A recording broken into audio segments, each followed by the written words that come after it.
As the world entered an unprecedented crisis, Magnus Carlsen and Chess24 acted quickly to create the first online chess tour of its kind. Working 24/7, we brought together the best players in the world for the largest online prize fund ever. We have an opportunity to play online tournaments, and while other sportsmen are basically doing nothing, chess players can play the tournaments. And as a chess player, as a top player, I need to be able to compete against strong players regularly. Otherwise, I'd lose my strength and get rusty.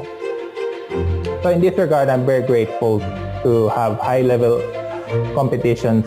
And sometimes it's not even about the money, but sometimes it's about the way the players are treated and the opportunity to be able to play against strong and top grandmasters regularly in a serious event. And so in that regard, I'm very happy that this is happening.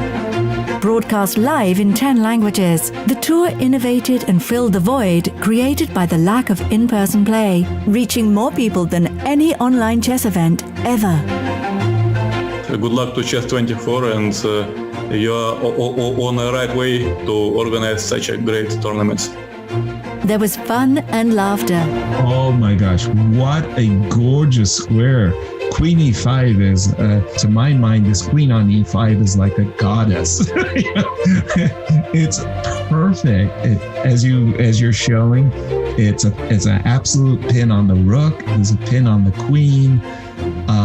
Talk about, dark square domination against the bishop on b1, which is a light square piece. This is a dream move. There was tension and controversy. What a game. Whoa. And Magnus gave up his bishop with the move rook a8, Peter.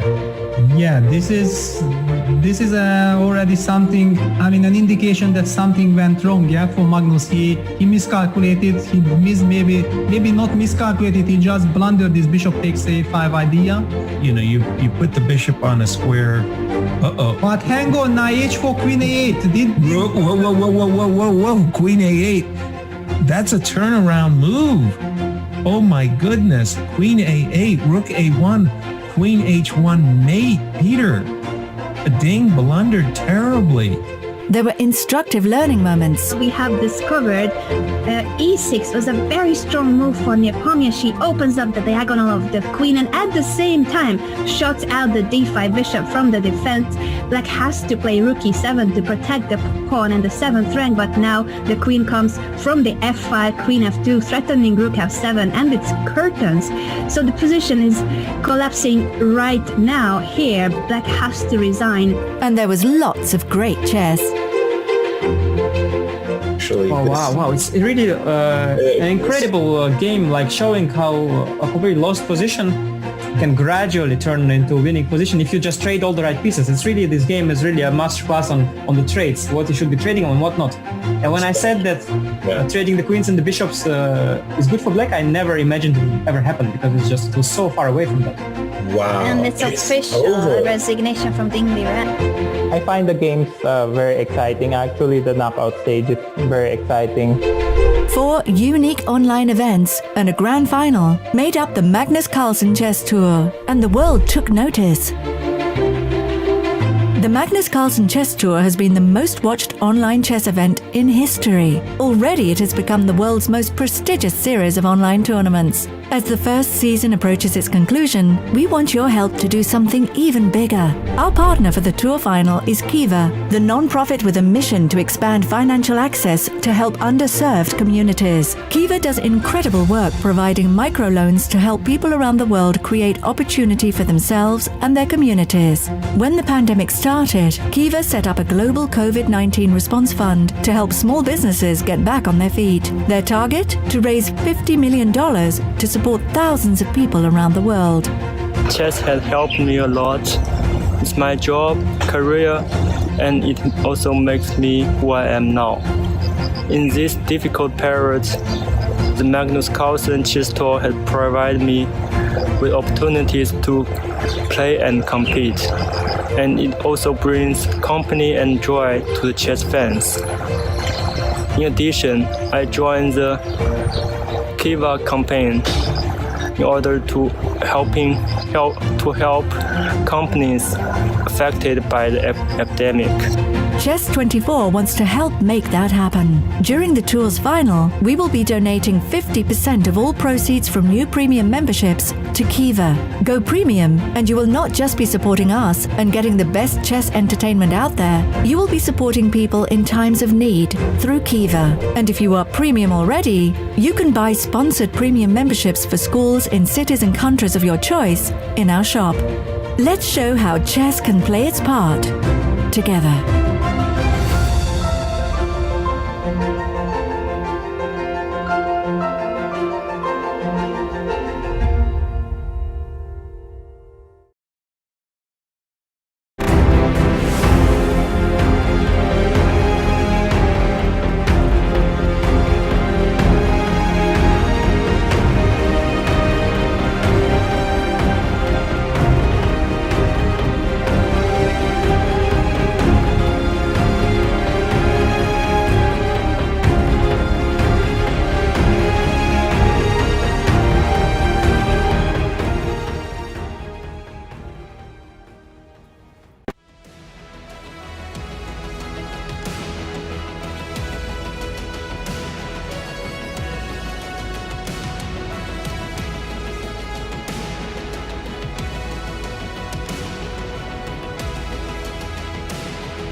All of a sudden, after h4, Magnus felt like, aha, let me use the chance. I'm even getting a better version compared to the previous game.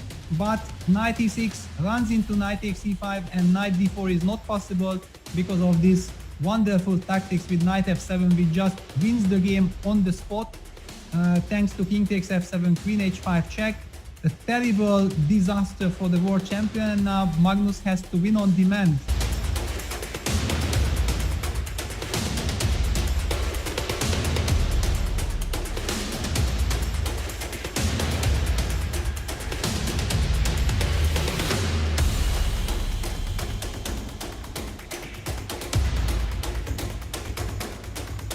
Ooh, well, no, there's knight takes g4. Okay, now it's a dead draw. Ah, it's a draw, yeah.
No, but nobody likes the French. I also didn't like the French, but the course makes it great because it's a opening, but I've done so much work to make it actually kind of first of all correct, to basically correct.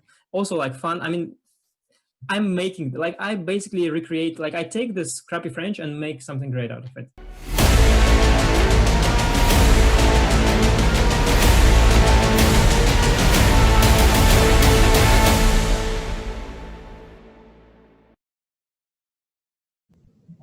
Hello and welcome to Chess 24. This is the Magnus Carlsen Chess Store benefiting Kiva Finals, and we are at the halfway mark as we go into set 4. This is a best of 7, which means the first player to win 4 sets wins the Magnus Carlsen Chess Store 2020, and each set consists of 4 rapid games. In case of a tie, let's get that on the screen. So the format is each set with 4 rapid games, and in case of a tie, we have got 2 blitz games, and in case that's a tie as well, we move on to the Armageddon. Going into set 4, it is Hikaru Nakamura who has taken the lead in this final. He leads the match with a 2-1 set lead. He won the first set.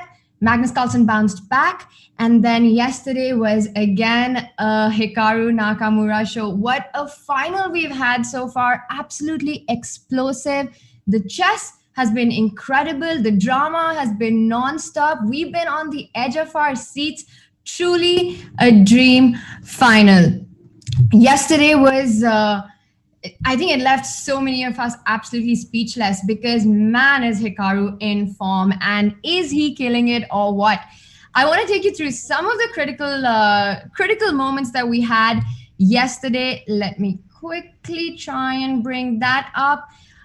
Game 1, of course, Magnus played flawlessly, and I think that was the first time that we felt in this final that Magnus, we were seeing glimpses of the world champ as the world champ. It seemed like he almost outplayed Hikaru with excellent technique, playing quickly, just a brilliant play by Magnus. But where I want to get you is game 2. And game 2 was actually just a Berlin draw. We've seen that drama. We've seen that narrative again and again. We're going to get back to that. But before that, let's go straight to game 3, in which Hikaru struck back to level the score with really strong opening prep. And the point I want to bring up is, where did Magnus go all wrong? And it was right around here. H4, H5 was a new idea by Hikaru. It was something that he had prepped for this round, and it took the world champion by surprise. But it seemed as if Magnus had it all in control until this very moment. Very uncharacteristically, after A4 right here, and this is the critical moment, the world champ takes 7.5 minutes and makes a move. He goes B4 here. And I think this just was something that took all of us by surprise. And we also had Hikaru talk about this, that he was taken aback by this decision of Magnus Carlsen, where he just fixes his pawn structure in this very undesirable way. And eventually after this, I think Hikaru just played brilliantly. He traded off all the pieces, went into an endgame of opposite color bishop, and took advantage of this pawn structure with the pawns fixed on A5, B4, E5, C7 with his dark squared bishop. The other moment was King F7 in this game. Let's quickly bring that up. And right about here, the world champion again surprised us, because clearly in this ending, Black's only chance is to keep the rooks alive. If the heavy piece is also, the very last heavy piece gets traded off, White has a clear advantage of winning endgame, because take a look at the pawn structure. Black's bishop cannot get to any of White's pawns, while White's bishop grabs everything and won the house.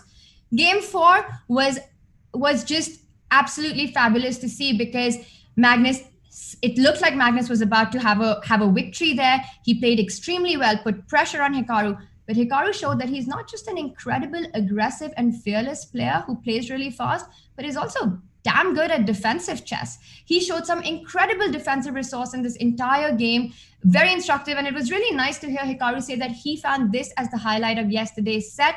And it's true, because defending such positions against Magnus is no easy task. It's not a joke. We've seen the best in the world falter doing that, but Hikaru Nakamura, with the form he's showing, with the shape he's in, was definitely up to task. And then we had the blitz action with the matches tied, with the games tied 2-2. We went into blitz and the game won. It was just absolutely shocking to see what happened here, because the world champion in a well-known position went knight to e6, just giving up the pawn here. And definitely we're going to try and bring up Magnus's expression right around here, because even though this position has been played before, it was not his intention. And let's see if we can play that video, which showed exactly how disappointed Magnus was with this slip.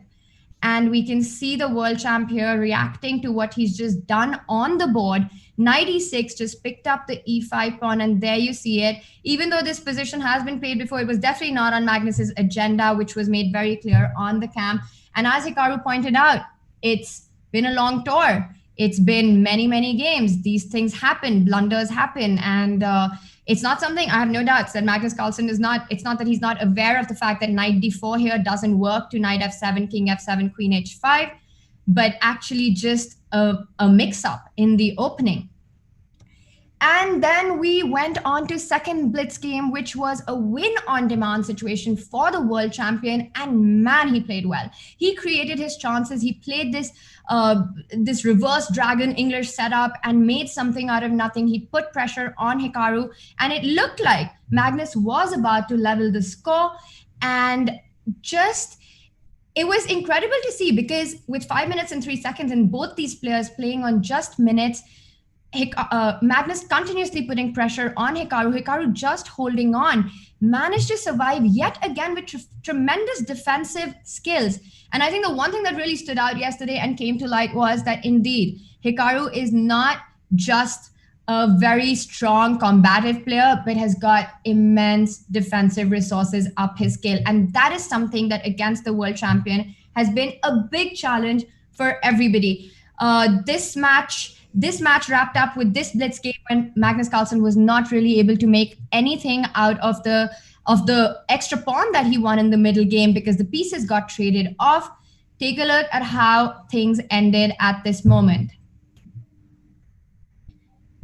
This was the very end of the position, and we see everything gets traded off.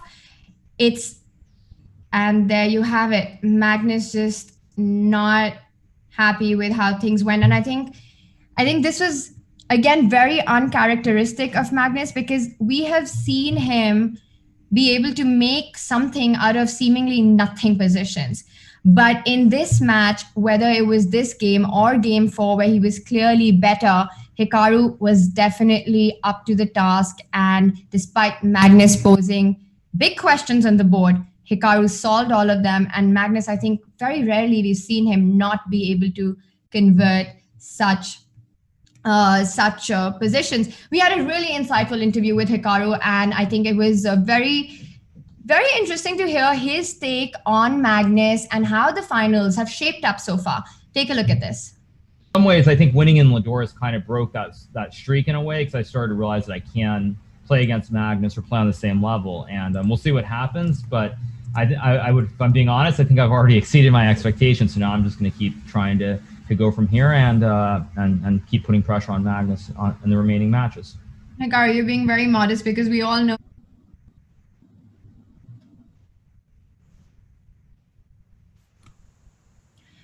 Right, I think we are probably going to just, yes, so that was Hikaru Nakamura on how the final has gone.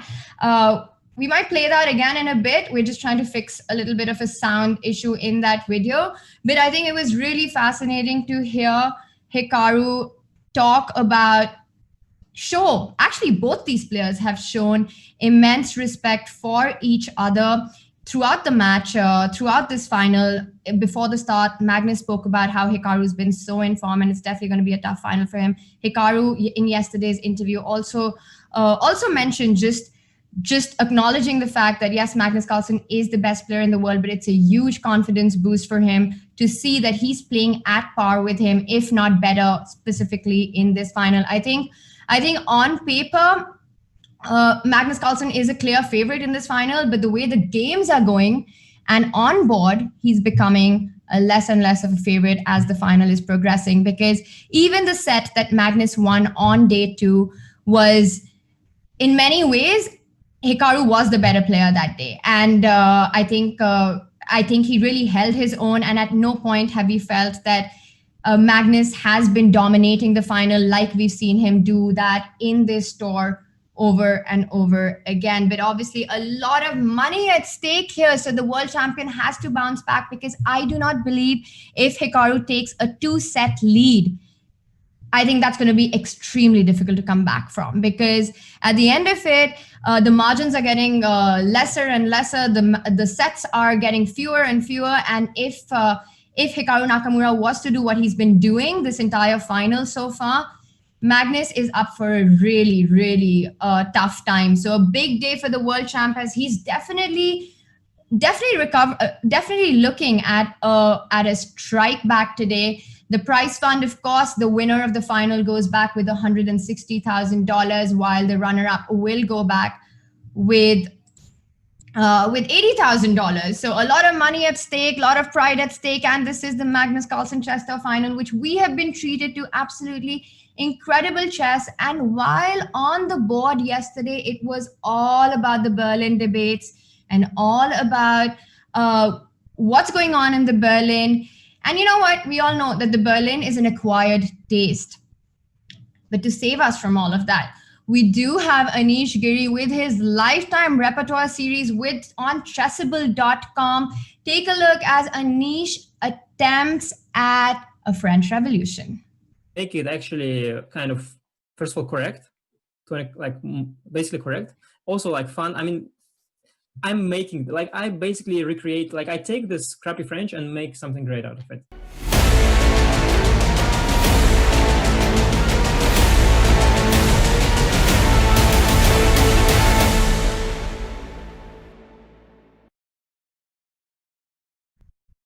So definitely check that out. It's on Chessable. We've got the end games covered for you by Magnus Carlsen's the Magnus Carlsen's Touch, the end game series on Chessable, and we've got other hot takes have all been happening on Twitter and the conversations that we've been having with all of you. There's some great insights coming in by our audience, and I want to give a big shout out to all of you for engaging with us throughout this tour, because really whatever's happening here and the entire broadcast that's been put together by Chess24, this entire tour that's been put together, it is for all of us to enjoy and be a part of. So shout out to our audience for doing exactly that. Let's take a look at some of the things that caught our eye. Lakshman writing in with, this battle is only getting better by the day with the speed chess demon, Hikaru's excellent opening prep, and Magnus's extraordinary skill of squeezing a win out of seemingly drawish positions in the endgame. Lakshman, I couldn't agree more. An absolutely blast of a final we've been having. Hikaru did mention yesterday when we spoke to him about how modest he's been being about his performance so far, that at the end of it, Magnus Carlsen is the world rapid and blitz champion. He is the best in the world. But I have to say that Hikaru is also right up there. He's been the world #1 in the blitz ranking for a really long time. And despite surprisingly not becoming the world champion in the rapid and blitz, he's always had a podium finish in both, at least for the last couple of years, in both rapid and blitz world championship. So definitely a dream final with two of the best players. And I think when you take this format of a short time control into an online format, I think it suits Hikaru even better, because he's just had so much practice. It's something that he's been doing for so long. And we all know that online chess is an absolutely different animal from over the board chess. And in this one, right now, it seems like Hikaru's the shining one. All right, let's move on to the next one. We had Anish saying, whoa, what a great match between Magnus and Hikaru at the Magnus Carlsen Tour final. I'm just a bit afraid all these victories may distract Hikaru from his streaming career.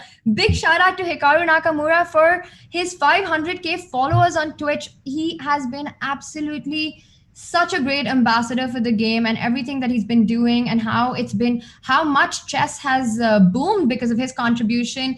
I think what's been absolutely crazy is to actually watch him continue streaming and playing all these games and interacting with fans right after playing a grueling final against the world champ. As of now, he's balancing both really well, Anish. So I think we've got nothing to worry on that. We're just hoping for a lot of fireworks on the board to continue. Let's move on. We also had Yan. Looks like we now have a statistical confirmation that you shouldn't skip your white games. Expecting a plethoric match tomorrow. So Yan writing in that he's expecting bloody fights to happen today on the board, and perhaps not as many Berlins as we saw. I think there's a big chance of that, because at the end of it, Magnus Carlsen is playing catch up, and he knows that perhaps the Berlin will just not suffice. And this was Hikaru's reaction at game 2, which ended in a quick draw. Not been a surprise for us throughout this entire final. We've seen that happen on day 2 as well. Magnus and Hikaru there sharing a laugh at just how the Berlin is being found to be funny only in 2020. All right, and of course, yes, I think we are going to see some exciting action today, perhaps not the Berlins that we've been getting used to. Edward writing in with GM Hikaru's lead illustrates the power of letting go of the outcome and playing freely. Not to mention fab openings and endgame technique and hanging tough in tricky positions. Edward, I completely agree that, I think like we were speaking about this, just his defensive technique, especially yesterday, holding on to 2 very difficult positions, just shows that it's not just one part of the game that he's excelling in right now. He's just playing the entire format. He's got his A game on in every aspect of it. And with that, not to mention fab openings, I wonder if that's a little pun there with all the fabby talk that Hikaru's been doing, saying that his opening choices and approach has been based a lot on how Fabi has been handling it, going for these long castling positions and then creating an attack on the king side. It's something that he's taken inspiration from Fabi. And I think this is a great question, actually, to get a great time to get Yasser and Peter on board, because I see they've joined us. Yasser, Peter, welcome. Thank you, Tanya. Hello, everyone, and welcome to set 4 of this very, very thrilling finals. It's always a pleasure to be with you, Tanya, and Peter. You are just regaling me. I feel like I'm gaining 50 rating points watching your chess analysis, and I want to get in there and throw the patties as well. Thank you, Peter. Yeah, thank you, Yasser. Hello, Tanya. Yeah, the whole final is so brilliant. I mean, so much to analyze, so much to talk about, and I really hope that they will continue in the same spirit. And after losing yesterday, now Magnus playing the white pieces in game 1, I think it's gonna be very interesting, because Magnus has to bounce back, and he has to show the sign, because the fact that he did make a draw yesterday with the white pieces in game 2, it might have been a strategical decision, but I did not like it, because he just won with the black pieces against Hikaru, and he should have kept pushing. And I think by making that draw, maybe he gave Hikaru the confidence. And we have been hearing from Hikaru that he feels right from the beginning that he had such a nice start, that he has all the chances in this match, and he just wants to enjoy it. And if he enjoys it, we have seen what he is capable of doing to Magnus. Yes, it's been absolutely an incredible fight, Peter. And I think we've been speaking about this as well, that how a match situation like this, where they're facing each other every day, there's this massive exchange of information every day. What approach to change, what approach to bring in, what openings to play. We've seen that over and over again. We've seen Hikaru be extremely forthcoming with his match strategy and his opening strategy coming in every day. And one of the things that he's pointed out has been his inspiration of how Fabi's been handling openings and how Fabi generally plays. But yes, Peter, it almost feels like in this format and with this time control, Hikaru is doing a Fabi better than Fabi. Doing a Fabi better than Fabi. Wow. Okay. Let me ingest that one. First of all, a big shout out to Nepo. What are you trying to do, man? Plethoric, an overabundance of blood. Nepo, whenever you want to be a commentator, just join us. I got a hot seat right here. What can I say? If I was the manager of Hikaru Nakamura, I would insist on an event with a format just like this, because this is really a format that Hikaru excels in. I don't want to take anything away from his classical chess, but from the time that that Hikaru was just a youngster. He loved blitz chess, and it's in his blood, it's in his DNA, and this format suits him greatly. And boy, the world champion has a real tussle on his hands. Peter. Yeah, I mean, what Hikaru has been doing so far was very, very impressive. It felt to me like yesterday, if after game one, when Magnus won that game, the very first game with the black pieces, if anyone would have said that Hikaru is going to take that set 3, I think nobody would have believed. So all the more impressive his comeback, and the game has just started, and Magnus played the move c4 again. All right, we're back into an English. And Tanya, you promised to keep us on our toes, right? Absolutely, yes, that's what I'm here for. So no more Berlin going on here. Take us through the action, and a quick reminder to our viewers that stay engaged with us on Twitter using the hashtag ImpactChess. Thank you, Tanya. And Peter, a repeat of the previous variations. No queen c2 and no knight c3. An indication with the move bishop b2 that Magnus is not afraid of the move e5, e4, and we didn't see it. Peter. Yeah, I mean, it's really interesting because they are already playing this position for the 3rd time. And basically, if you don't know anything, if you are just an average chess player, then after having played b3, the most natural thing in the world is to play bishop b2, right? So why didn't Magnus play it in the very first game? This is a very interesting question. The point being that in the first game, I believe he did not expect Hikaru to play this system with bishop e3, and he somehow relied on some memory, maybe that this queen c2 rook d1 was a very interesting idea with d4, but he didn't know the nuances and mixed things up and got in trouble. Then yesterday we have seen in a must-win situation, he chose the move knight c3, which definitely surprised Hikaru, and Hikaru reacted, I would say, a little bit dubiously, but okay, it was a blitz game. How should you react if you are surprised? Mm-hmm. And he got into some trouble, and by now definitely Hikaru must have checked knight c3, so he knew going with bishop e6 that knight c3 is not a problem. So it was exactly this moment that Magnus had to come up with something new again. And this move bishop b2 is natural, but the big surprise, or the real surprise, is that after bishop b2, f6, knight c3, queen d7, all very logical. White played the little move queen d1 to c1, indicating a move like rook d1 and going for d4. Little bit similar to the idea with queen c2, but we have seen that with queen c2 he ran into some bishop f5 stuff. So very, very interesting.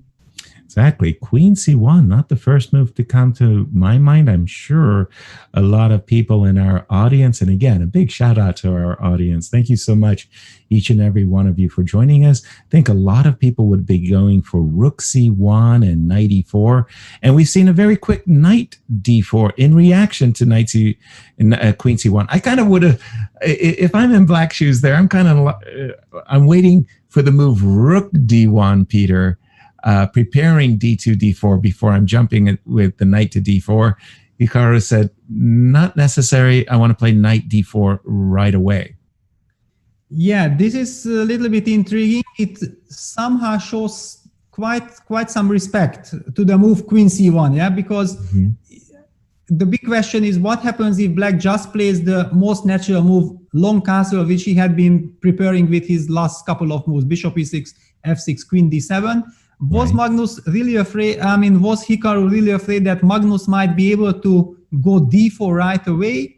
That would be quite surprising. I mean, if we just take a look at something like knight takes d4, knight takes d4, e takes d4, the knight doesn't have a good square, so white probably has to play rook d1. But this feels a little bit too sophisticated to be true, no? Exactly. I couldn't agree with you more that I didn't see the immediate d4 as a threat. I thought rook d1 preparing d4 made more sense. But then, of course, you could always jump to with the knight to d4. Now, having said that, more or less, it's a transposition. And the key difference is white hasn't had to commit himself to the move rook f1 d1, a little extra half tempo that might be meaningful, Peter, or it might just mean since bishop h3 is on black's agenda, a move we might have to play anyway. Yeah, but I believe you don't want to do that, and it feels like White is the moral winner of this opening battle, because he did save this rook d1, and okay, we don't know, maybe after long castle d4 works somehow. We just don't have enough time, and we also don't have computer assistance to find out. But feeling wise, it does look like White got a free hand now, and Magnus tries to make very good use of it with a timely a to a4. This reminds me of some reverse Sicilian where against a knight on b6, a knight on b3, some a5, a4 is very effective from the black side. Now that's what Magnus is trying to do from the white side. Absolutely. When I just love those positions where the kings are on opposite flanks and both sides can fiercely attack one another. Now, this move a2, a4, I mean, we've been talking about it throughout this entire finals, Peter. Intense chess. I mean, that move throws down the gauntlet because b3 pawn is on pre. Maybe it's a pawn you don't necessarily want to capture, but you have to consider it. Well, when you suddenly spot the move a4 from the white side, I don't really believe that you really consider, bishop takes b3 looks suicidal, no, to be honest. Yes, of course it does.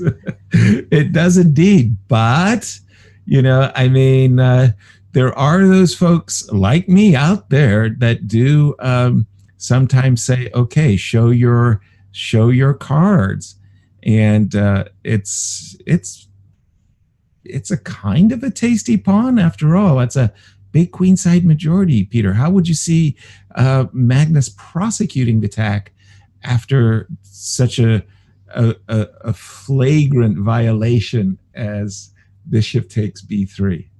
When we talk about something like bishop takes b3, my own experiences in some simultaneous exhibition come to mind when I make an attacking move and my opponent grabs a supposedly poisoned pawn, and you are the player who gives the simul, so you feel like you are obliged to teach a lesson that no, of course you can't grab this pawn.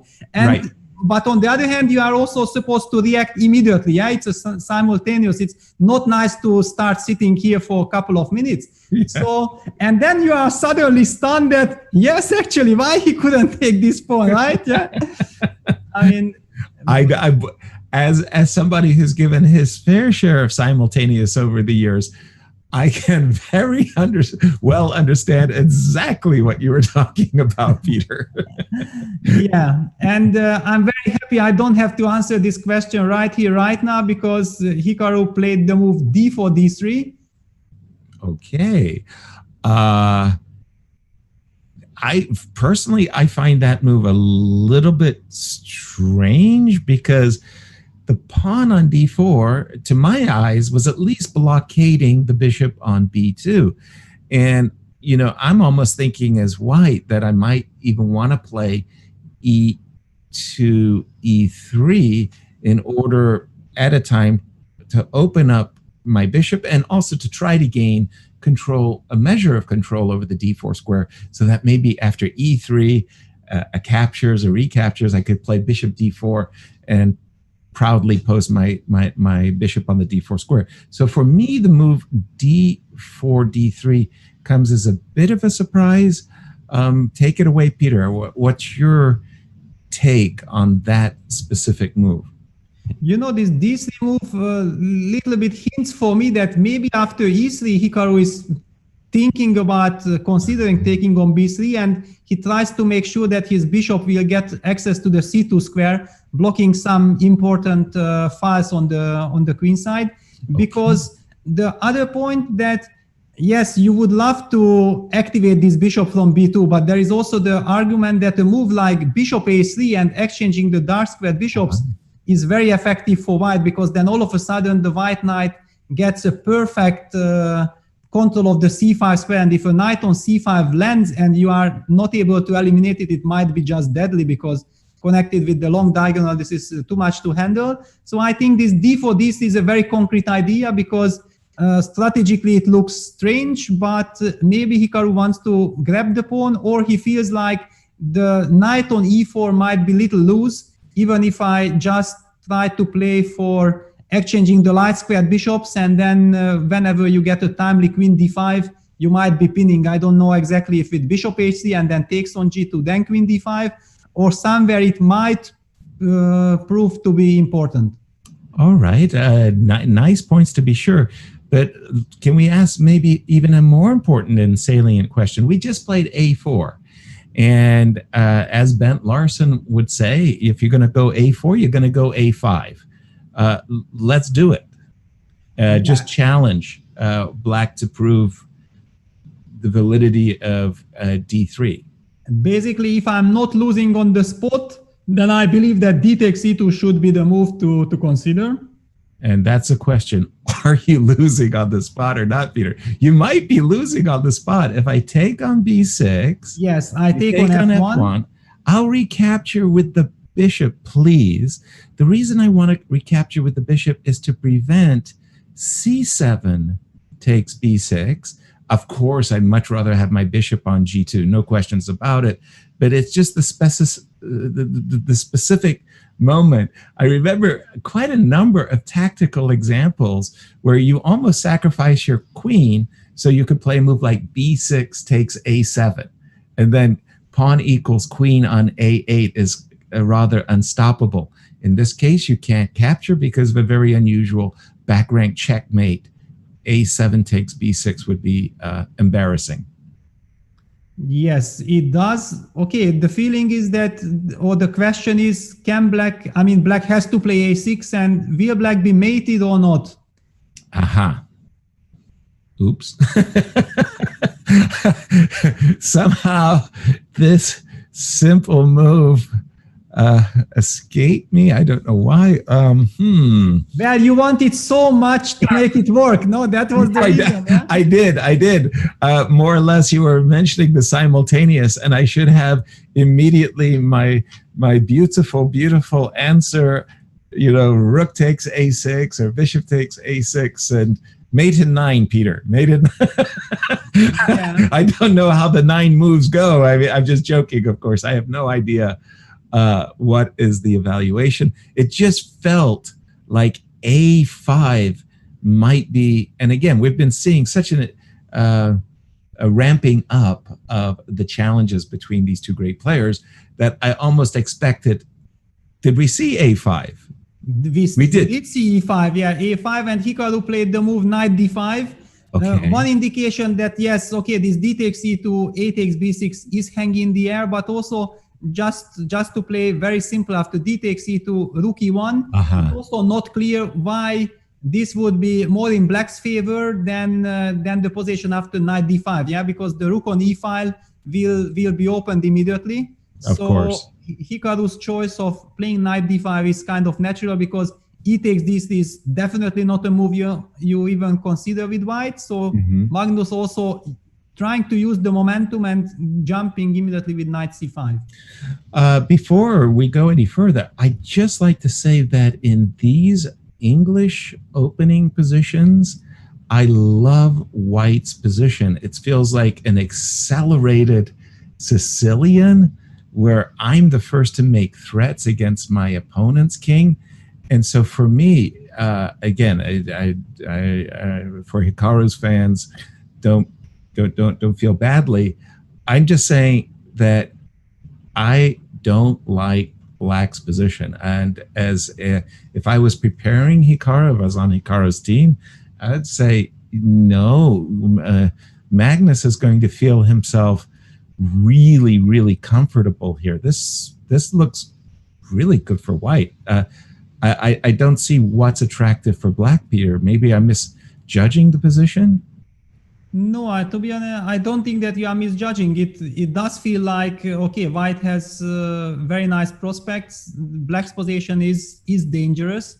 And if already Hikaru is taking his time for playing the move bishop takes e5, which usually you would play a tempo. It already indicates that, bishop takes c5, queen c5 tempo, hitting on a7 is a problem. Well, I mean, it's a problem. Finally, bishop takes c5 had been played because you just cannot depart from your light square bishop, and you cannot tolerate a knight on c5. But the big question is what to do next. King b8 has to be played. Yeah, I was about to say, Peter, I'm stunned because knight c5, bishop c5 was absolutely in my thinking forced. If you move your queen, you're right. I could play knight takes e6, but I could also play knight takes d3, and then you're really, really unhappy. You're a pawn down, and white center is simply going to win the game. Sorry, there's nothing to discuss here. So bishop takes c4, bishop takes c5. To my eyes is, absolute necessity. And the fact that he thought so long goes to show he's feeling uncomfortable. He doesn't like where he's landed, Peter. Yeah, I mean, the whole point is, if now Magnus is taking his time, let just for 30 seconds or 1 minute go back to the very beginning, because I think it's very important to understand.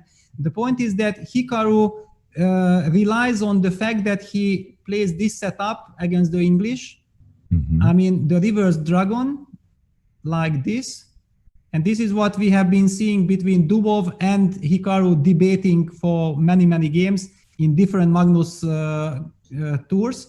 But the big difference is that if you know that your opponent always relies on this one very specific line, then the move g3 makes perfect sense, because here after this knight f6, bishop g2, d5 takes, knight f3, knight c6, short castle move order.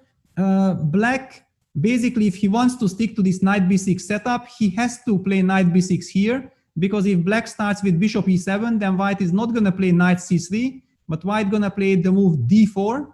And after e4, knight e5, it leads to a completely different type of play, and it's not part of Hikaru's repertoire. So in this regard, he's kind of forced to play the move knight b6 here, and thanks to this move order, Magnus has this possibility to play the b2, b3 idea. I'm pretty sure that this was the idea why Magnus played in the very first game against Hikaru this, but then Hikaru surprised Magnus with this bishop e6. It's not supposed to be the main reaction. Usually black players were playing for short castles, but then white was getting some initiative. So we were praising very much Hikaru's choice at the beginning, because bishop e6 was like a surprise concept, but I'm not sure if it's objectively good enough, and it's a very nice territory for Team Magnus to target. Exactly. And Team Magnus played queen c2 in the inaugural game, and then knight c3, and finally a new impulse with bishop b2, Peter. Yeah, and this led to this position. Now Magnus taking his time. Of course, he has big choice. I mean, the question is right now what to do with this d3 pawn. I mean, don't understand me wrongly. I'm not considering e takes d3. The question is that will you play e3? Will you play e4? Because the question about temp is the move e4 you don't really want to make, because it closes the long diagonal, and okay, the black knight has to go back to e7. One of the problems is that if white would be able to play bishop d4 hitting a7 would be nice, but now the d4 square is under control. If you play the move e3, then black maybe has time to exchange the light square bishops with bishop h3. So that's the argument why Magnus is not playing e3 yet. And the big question, bishop d4, which was the third option and the most promising one, was finally played by Magnus. Certainly bishop d4 is the most aggressive that we were coming to later. And it's almost like, Peter, I want to boldly state the obvious. When it comes to what move can we expect, look for the most aggressive move. It seems like both players are bringing out their inner wolf, because they are really going for it. Bishop d4. I liked what you were pointing out, by the way, just if you don't mind. E2, e3. E2, e3, bishop h3. Right. Bishop h3, queen h3. Right, bishop d4, b6, And I just have the feeling that right here, I've got this great bishop on d4. Your queen on h3 is fine, but it needs like 3 or 4 moves before it's ever really menacing anything. And I might play, I don't know, takes on b6, cb6, queen b5. I've got ideas of rook a7, ideas of queen d3. You know me, Peter. I'm just a pawn grabber at heart. But this also looked like a very tempting choice. Magnus, as we've been seeing throughout this whole match, Hikaru as well, playing the most aggressive bishop d4, Peter. Yeah, he played bishop d4. I mean, e3 was a very solid choice.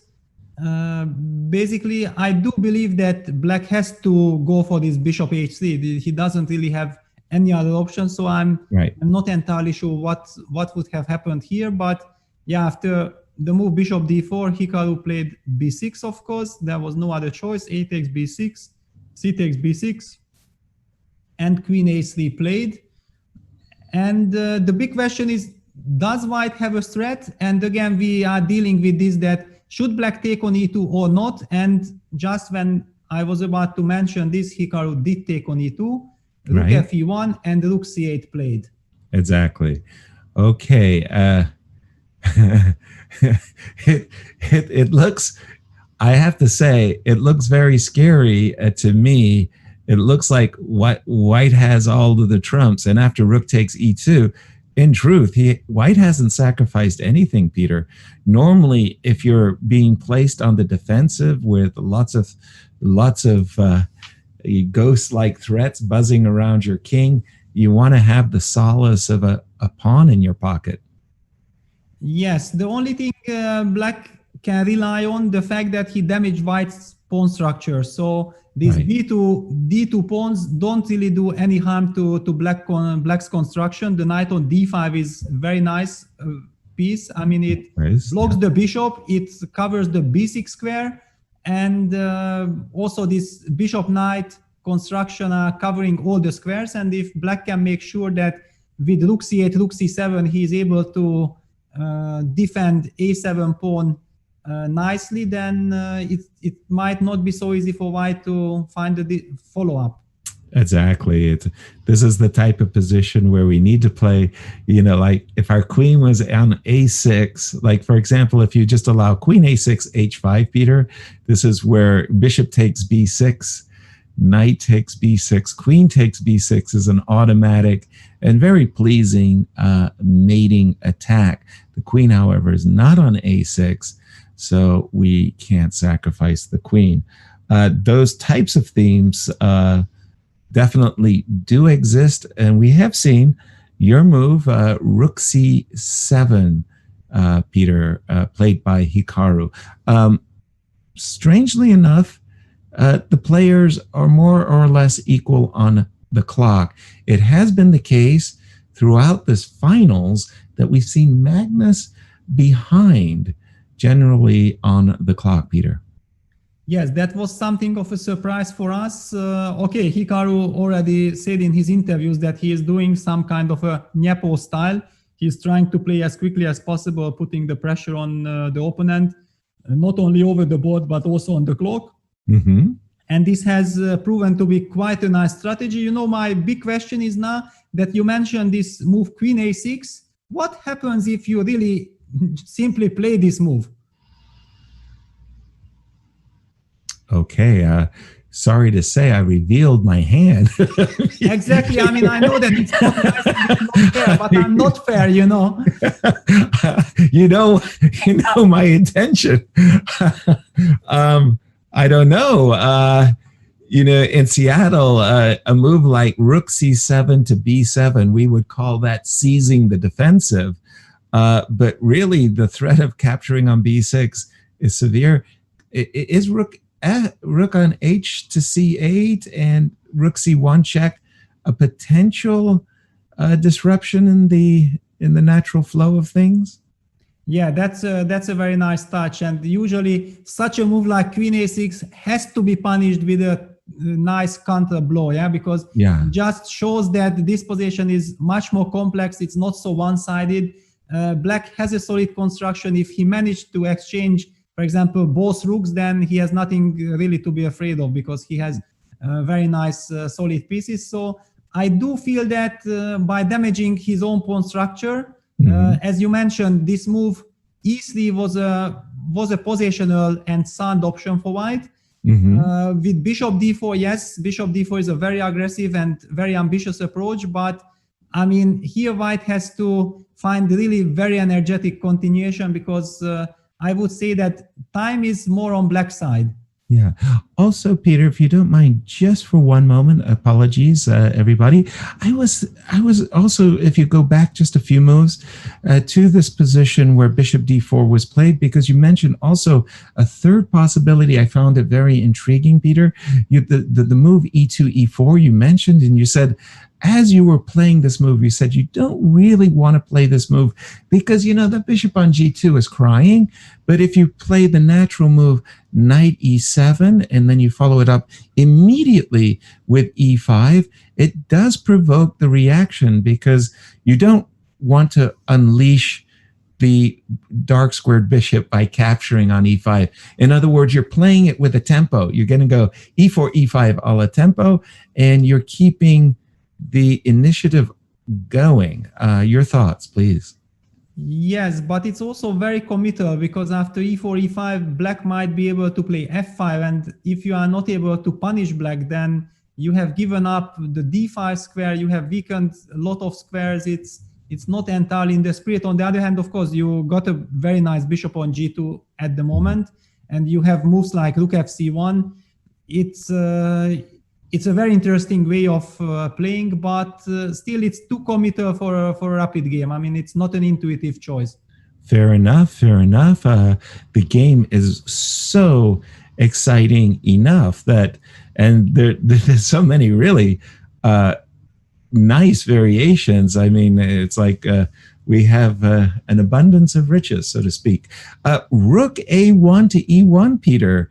A switch. I remember, I think it was in the semifinals with Ding Liren, where bang, bang, bang, bang, bang, there was Magnus attacking Ding Liren's king ferociously, and then he played a move like rook h3 to b3, and queen came over to the queen side as well, and suddenly this king side attack became a queen side attack, and this move, rook on a1 to e1, doesn't come to me intuitively, Peter. Yeah, I'm also not such a huge fan because, I mean, my big question is, and I still don't understand the answer. I mean, I don't know what to say if black just keeps everything intact and plays the move bishop f7. That was the move that bothered me with the move rook a1. That I felt like if I'm not achieving anything immediately, then where am I going?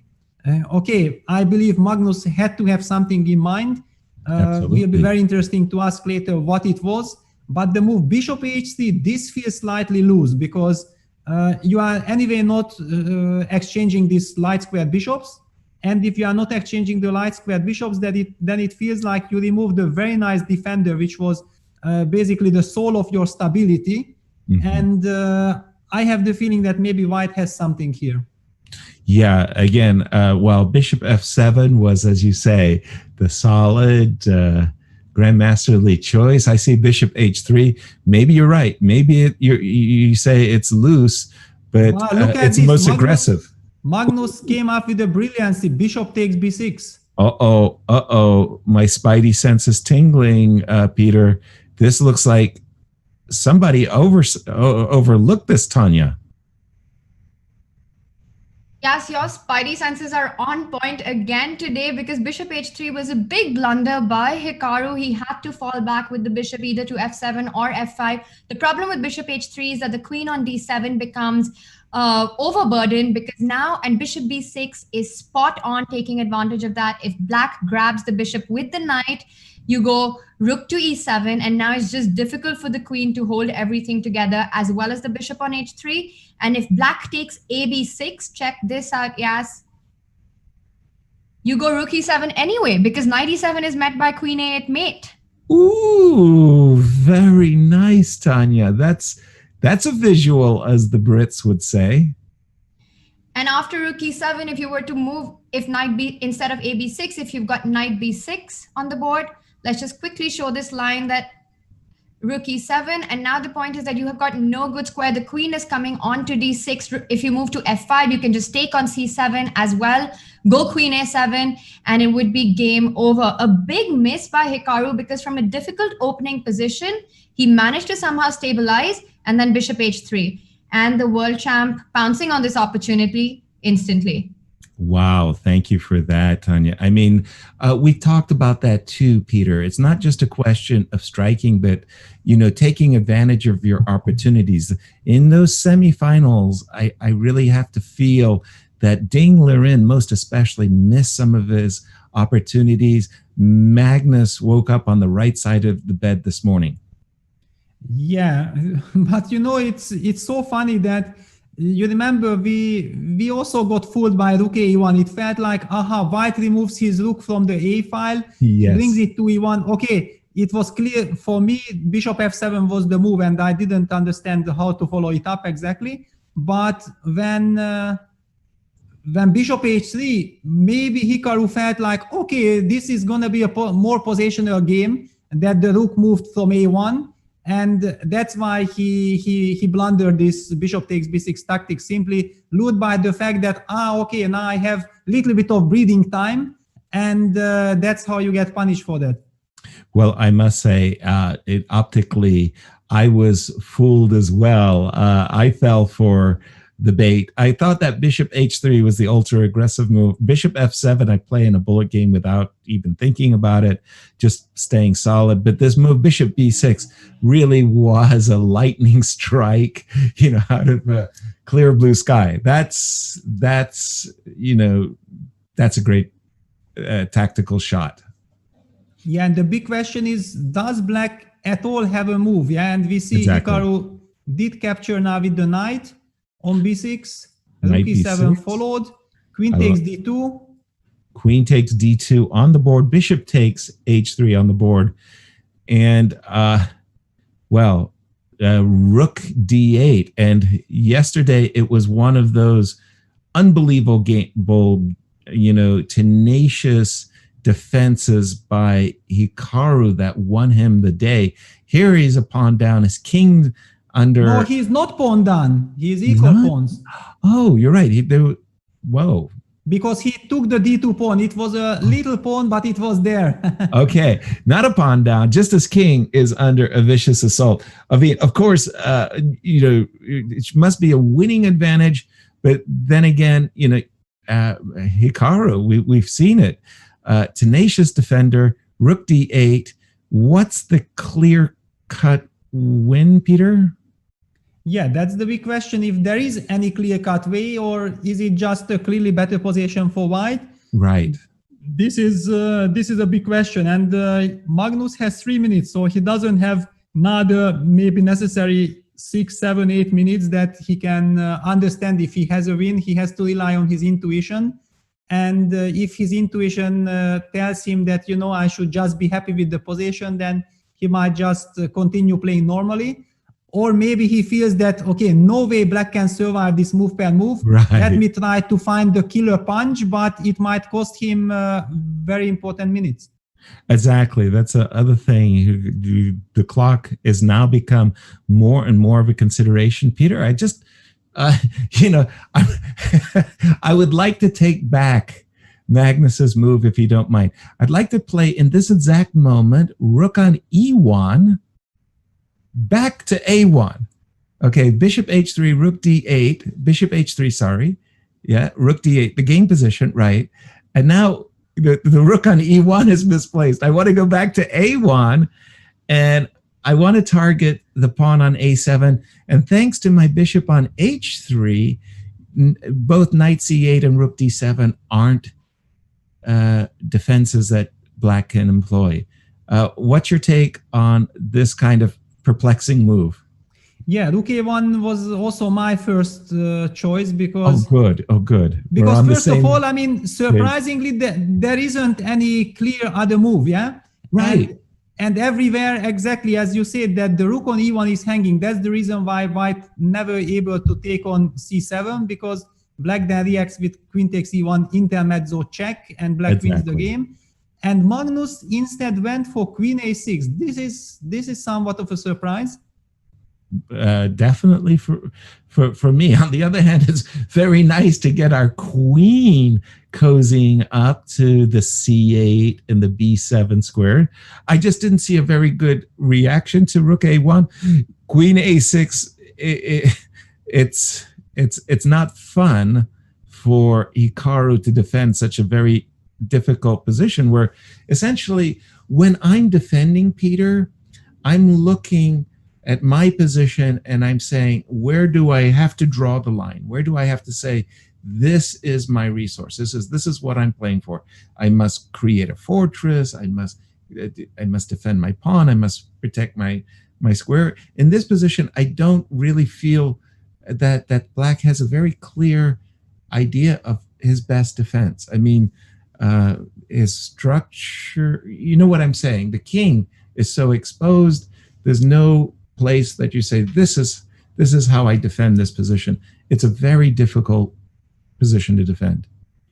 I perfectly understand what you mean, and this is one of those things when there are no direct immediate threats, then it's the most difficult to defend, because actually you don't know exactly where the very big danger coming from. You just feel that, yeah, it's coming, it's all over the place. And Hikaru finally just exchanged everything in order to get this rook to the sevens. So rook takes e7, rook takes e7, queen d1 check. Everything is based on this very important intermediate move, bishop f1. And now finally Black is able to play the move rook d7, covering the 7th rank. So rook e8 check will be played, and rook d8 played as well by Hikaru, and Magnus came all the way back to e3 with the rook. I think that was a very good play by Hikaru, trading rooks on the e-file so he could play queen d1. Now the bishop isn't as active, obviously playing a defensive role. The trade of rooks and kicking the rook off the 7th rank, that was a really big success. I don't know where Hikaru is going to go for his next big success, but it just feels that maybe the move queen a6 wasn't the scintillating, red hot move that Magnus needed. He's still much better position. Don't get me wrong. White is doing great. The trade of rooks just feels like Black achieved a little something, Peter. Yeah, definitely. I mean, at least he survived the terrible assault. Right. The big question, what I'm facing, I mean, how to get out of this pin, yeah? Because if White solves the pin issue on the 1st rank, then and then gets the bishop to g2, it's going to be fantastic. So of course Magnus goes with h4, because now thanks to his queen on a6, which protects the bishop on f1, he actually wants to go king h2, bishop g2, and then it's curtains, because once the bishop gets to the long diagonal, there is no way Black gonna be able to defend against all the threats. So Black has to make sure that this king h2 will not be played. But how? So g5 played. It has to be played. But now the question: king h2, g takes h4, bishop g2, hg3, fg3. Do you have a defense? Go ahead and put that variation on the board to share it with our audience. Takes, as you said, with the pawn. And obviously, queen b7 is the big mating idea. Queen d7, very, very nice, Peter. Love it. That's game over right there. Yeah, that's game over. But Magnus played the move h takes g5, so he doesn't want to weaken his structure at all. H5, fg5, rook e7, rook d7, rook e5 played. I mean, this looks like a technical decision. I felt like maybe there was more with king h2. I tend to agree, and somewhere Michael Tal was frowning, because I'm sure he also felt that there was more in the position than just eking out a technical victory by trying to win a pawn. But Hikaru says, no, my friend, I know you're all about technique. I'm not going to lose the pawn. Rook d5, Peter. Yeah, rook d5. And okay, as long as you are pinned, it's not so easy for white to improve the position. And Magnus played the move rook e8 check, rook d8, and queen b5. Okay, that's the technical solution. I think Magnus just has seen that he's gonna win a pawn, and he believes that if he wins the pawn, then thanks to this bishop he will, and lose king on b8 for black. There shouldn't be enough resources for black to hold this position. On the other hand, yesterday already Hikaru held one position which looked very, very bad with pawn done. So Magnus cannot be sure. Exactly. I just, I again, for those who didn't witness the set yesterday in particular, go back, check your archives, see that final tiebreak game, the blitz game, because we experienced what we might call a chess miracle as Hikaru, defying all the odds, grimly hung on and drew a very difficult game. King c8, Peter. Yeah, king c8, it's perfect defense. I mean, black has to support the rook on d8, and the king on c8 looks, of course, terrible. But once again, thanks to this pin, white is not able to deliver the final blow. And if there is no final blow, then okay, black is still alive. He's still kicking, absolutely. All right. I mean, my pawn grubber instincts are here. They're electrified. I'm trying to see it. Unfortunately, this pin, I can rearrange my rook. I could play rook e7 and provoke the move rook d7, and then maybe a check on h8. But I don't see how I'm picking up the. Oh, wait a minute. Why not rook e7, rook d7, queen takes g5? Yeah, that was what I was expecting when you were telling about grabbing the pawn. My concern was that, okay, how easy is to win such position? Because after all, the material is going down, and okay, but we have development in the game. Okay, so let's jump go there. in there. Yeah. Okay. Rook e6 was played. H takes g3. Rook c6 check. King b7. Wow. And what is happening? So rook c7 check looks like the most natural. Force the king onto a light square, very important. Queen takes, yes. How badly, probably I need to capture this pawn just to keep my own king very safe and secure. Queen c7 check, and then queen takes. Wow. Why did Magnus feel his rook on c6 is better than being on c7? I'm not sure, Peter. Yeah, this is a big mystery for me as well.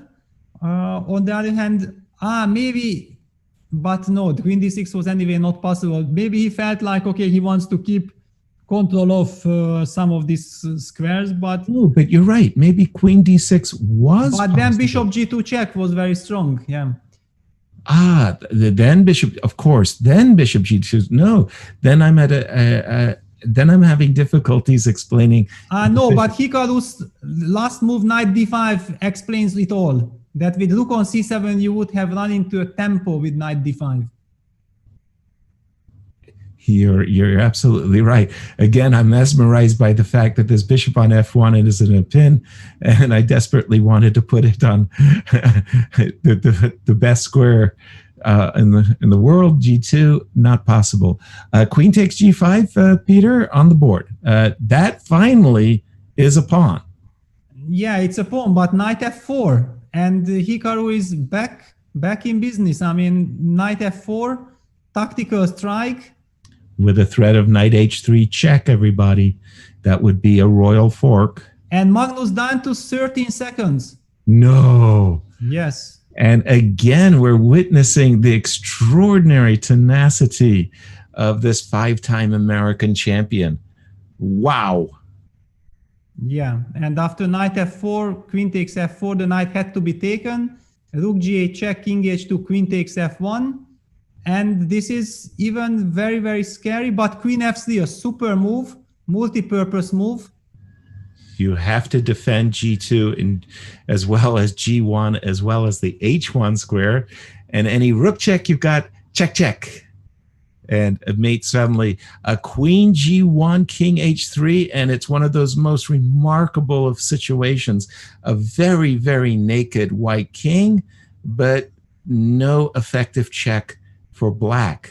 Yeah, but look at this now. We see some repetition of moves. King B8, Queen F4 check. Because after Queen F3, Hikaru played the calm King B8, just moving his king away from this discover check. Queen F4 check, King A8, Queen F3, King B8, and now finally Rook H6. So Magnus still tries to win the position, but having only 30 seconds on the clock. Okay, Hikaru also, to be fair, doesn't have that much of time with 1 minute, but with such a naked king and without any direct threat against the black king, I feel like black is escaping here.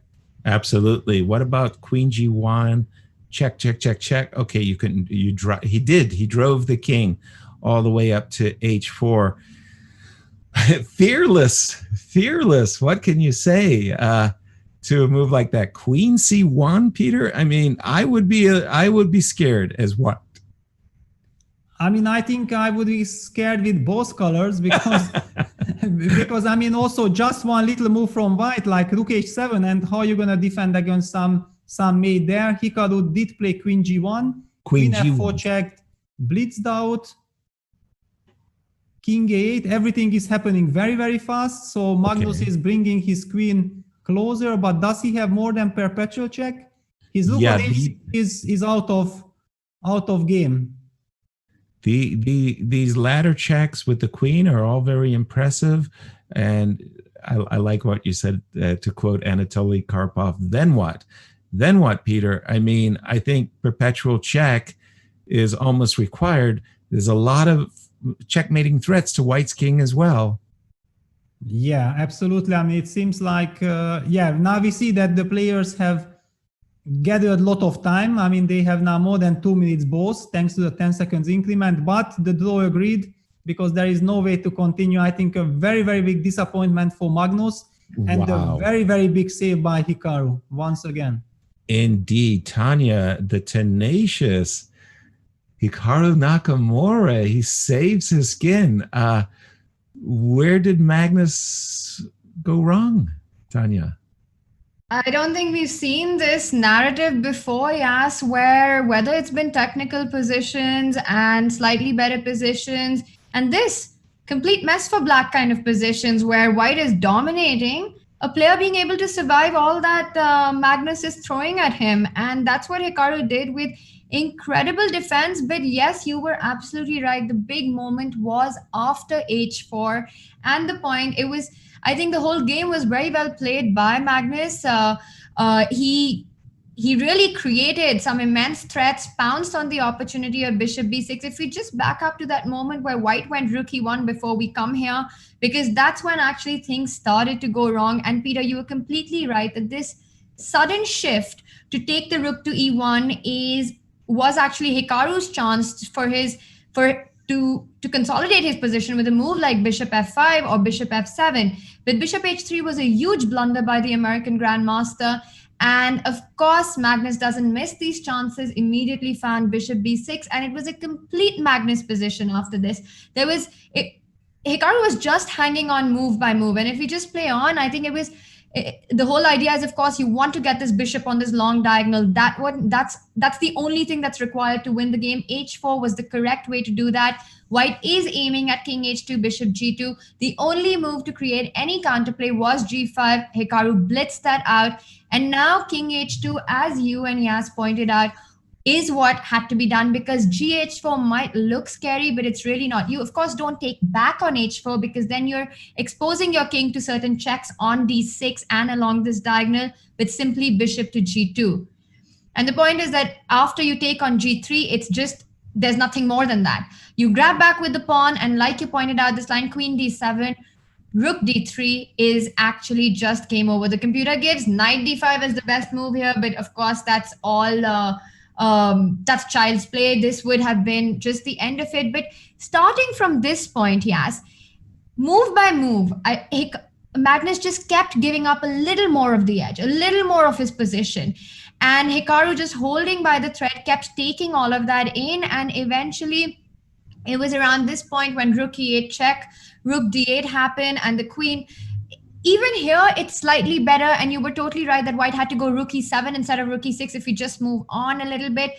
I love how Hikaru created counter chances with every shot he got on the king side. Every move that he had, he went h5, g5, h4. So whenever he found the time, he managed to do that. And this position, white's king also has got problems. And in fact, already it was black was doing well. Knight d5 was a slight inaccuracy by black, but still it was already a big mess. Magnus had lost most of his advantage, and because white's king is equally exposed and the bishop on f1 is pinned, the key point was that this bishop never got back to the h1 a8 diagonal after winning the bishop on h3. And if we just move on till the very end, I think it was extremely well played, just in seconds, both sides having threats of checkmate on each other and maintaining this dynamic threat and counter threat to make sure that neither got checkmated, and the perpetual had to be played out. A big save by Hikaru. I think what was interesting to see was how Magnus handled the opening. We've seen him get a better position in these lines, and I think we're probably going to be seeing a repeat of that. But before that, of course, Magnus will be playing with the black pieces. Hikaru takes on white. Going to be interesting to see that when Hikaru goes e4, which is what I am expecting on the board for game 2, will we see a repeat of the Berlin, or is Magnus going to take it head on with something like the knight off? Wow, thank you for that, Tanya. Just a fantastic game, Peter. I mean, Magnus will be kicking himself, and Hikaru's all Snickers as he does something that's incredibly hard. He saves a lost position, Peter. Yeah, I think not to go crazy for Magnus is the main task, because, I mean, that's exactly what he needed to win a game in style, and he had all the chances. Everything was under control. His time management was also quite good. But, I mean, the defense Hikaru pulled off was just incredible. I mean, that's why it felt to me like, yeah, go king h2, bishop g2, you have to mate this guy, because if you are just pawn up, it's not going to be enough, because somehow Hikaru, and Tanya mentioned that according to computer, knight d5 might have been a slight inaccuracy, but I believe in a practical game with 30 seconds on the clock, that's exactly what had to be played, and this knight d5, knight f4 was a brilliancy. I mean, blitzed out by Hikaru instantly. I mean, that, let me just get back to that position, because this truly impressed me. I mean, knight d5, first of all, humanly, it was... it's a new factor. This knight on b6 was guarding the king of black, and it was not moving for basically the whole game. And then all of a sudden, when you are down to 30 seconds, you feel like, okay, I understand, maybe I didn't play perfectly from the white side, but still I have a very nice position. And you just need a little bit of time to calm things down. And then Hikaru comes with knight d5, queen takes g5, knight f4, and then you say, wow, shock. And Magnus had nothing else than to let this perpetual check scenario happen. A truly fantastic save by Hikaru. Thank you, Peter and Tanya. Unfortunately, we have some commercial announcements, I believe. Of course, we've got so much chess going on and so much action going on, yes, 24/7, even after these games are done. I'm sure a lot of us are super inspired to improve our own play. And for all of that, we've got it all covered on chessable.com. We've got amazing series by the world champion himself. Magnus Carlsen has released his endgame course. And of course, the big drop by Anish Giri on the French. Take a look at this.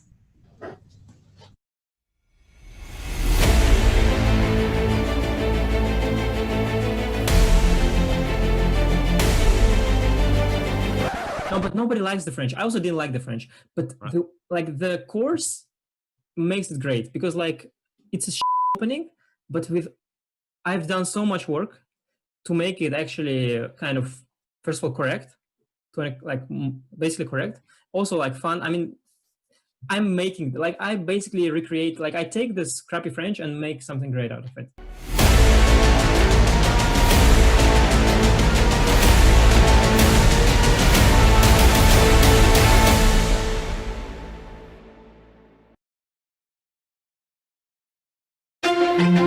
Our partner for the tour final is Kiva, the non-profit with a mission to expand financial access to help underserved communities. Kiva does incredible work providing microloans to help people around the world create opportunity for themselves and their communities. When the pandemic started, Kiva set up a global COVID-19 response fund to help small businesses get back on their feet. Their target? To raise $50 million to support thousands of people around the world. Chess24 wants to help make that happen. During the tour's final, we will be donating 50% of all proceeds from new premium memberships to Kiva. Go premium, and you will not just be supporting us and getting the best chess entertainment out there, you will be supporting people in times of need through Kiva. And if you are premium already, you can buy sponsored premium memberships for schools in cities and countries of your choice in our shop. Let's show how chess can play its part together.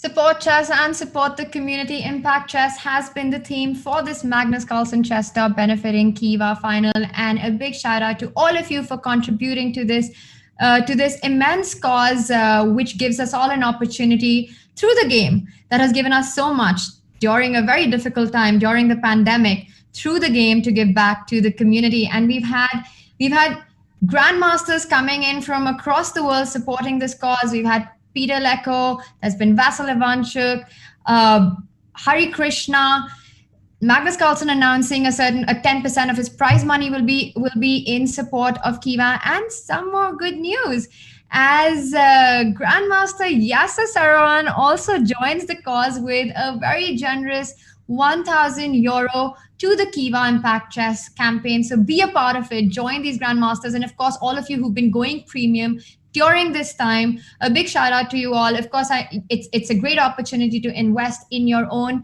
chess education, but also leave an impact on the community. By doing that, there's a 30% off on premium membership, and 50% of all premium memberships will be donated to Kiva's cause. Yasser, thank you so much for your contribution. And how do you plan to use these premium memberships that you are giving out for Kiva? Well, thank you, Tanya. And Yvette, my wife, and I are delighted to join the Masters and to share the abundance and to thank everybody for being a part of the campaign, bringing awareness to Kiva and benefiting their program. For ourselves, our favorite charity is the St. Louis Chess Club and Scholastic Center, an educational trust in St. Louis, Missouri. And what the St. Louis Chess Club and Scholastic Center does is it hires coaches and sends them out into the local schools, and it positively impacts the lives of 2,500 young men and women in the St. Louis area. And we're very, very proud to support the St. Louis Chess Club and Scholastic Center. So we're going to give the memberships, the premium memberships, to the coaches of that program so that they can give them to the schools and the kids that they feel are the most deserving and will make the biggest impact. So Yvette and I are very, very proud to join with the other masters all over the world, Tanya. That's really incredible to hear, Yas, because I have been to St. Louis and I've seen the amazing work that the club does with just the community in general. And I think this is a great reminder to all of us that how we can actually gift premium memberships and make it like a big snowball effect of spreading chess education. So thank you, Yvette. Thank you, Yas, for your generous donation. And we've got games coming up shortly. Let's take a look at the action on Twitter. This was Hikaru before the game started, right before. He says, day 4, are you not entertained? Let's see if he can play that GIF. A true gladiator is what Hikaru Nakamura has been. And he survived the lion's den in that last game. As we saw, it was incredibly, what an insane game that was. Magnus Carlsen throwing all his attack, all his pieces towards the Black King. But of course, it was that one light squared bishop that was just not able to come in the game. And I think it was very instructive from that point of view as well. He asked that, how you've got this agenda of getting that one piece that you need to kill the king, and how you can go about it. And that golden opportunity to do exactly that with King H2, which is what gave Hikaru a chance to bounce back in the game. Are you not entertained is the big question. I certainly am, Tanya. I think our audience is well. I think we're all super thrilled. In fact, Peter, we got 2 minutes to go. Well, Tanya, back to you. Maybe we have more Twitter tweets that you'd like to share. Sorry. Yes, Twitter sphere never sleeps and the action always continues there. We heard from Bisak Dipjoy saying, can't wait the match to start and to see Magnus retaliate. Hopefully you will see him dominate today and come back strong. I feel like it's a bit telling the kind of positions that Magnus has failed to convert in this match so far. We saw that happen yesterday and even today. I think, again, we've been stressing on this. We've been talking about this, and Hikaru himself also spoke about it, that this is the very end of a very exhausting tour for Magnus. He's been playing absolutely nonstop, and I do feel this mental fatigue, this exhaustion is really showing on the world champion. And you mix that up with a very in form, in shape, strong prep, good on the clock Hikaru Nakamura, and it can spell disaster for the world number one. Sudarshan writing in with, all right, Sudarshan writing in with, we'll probably get back to that.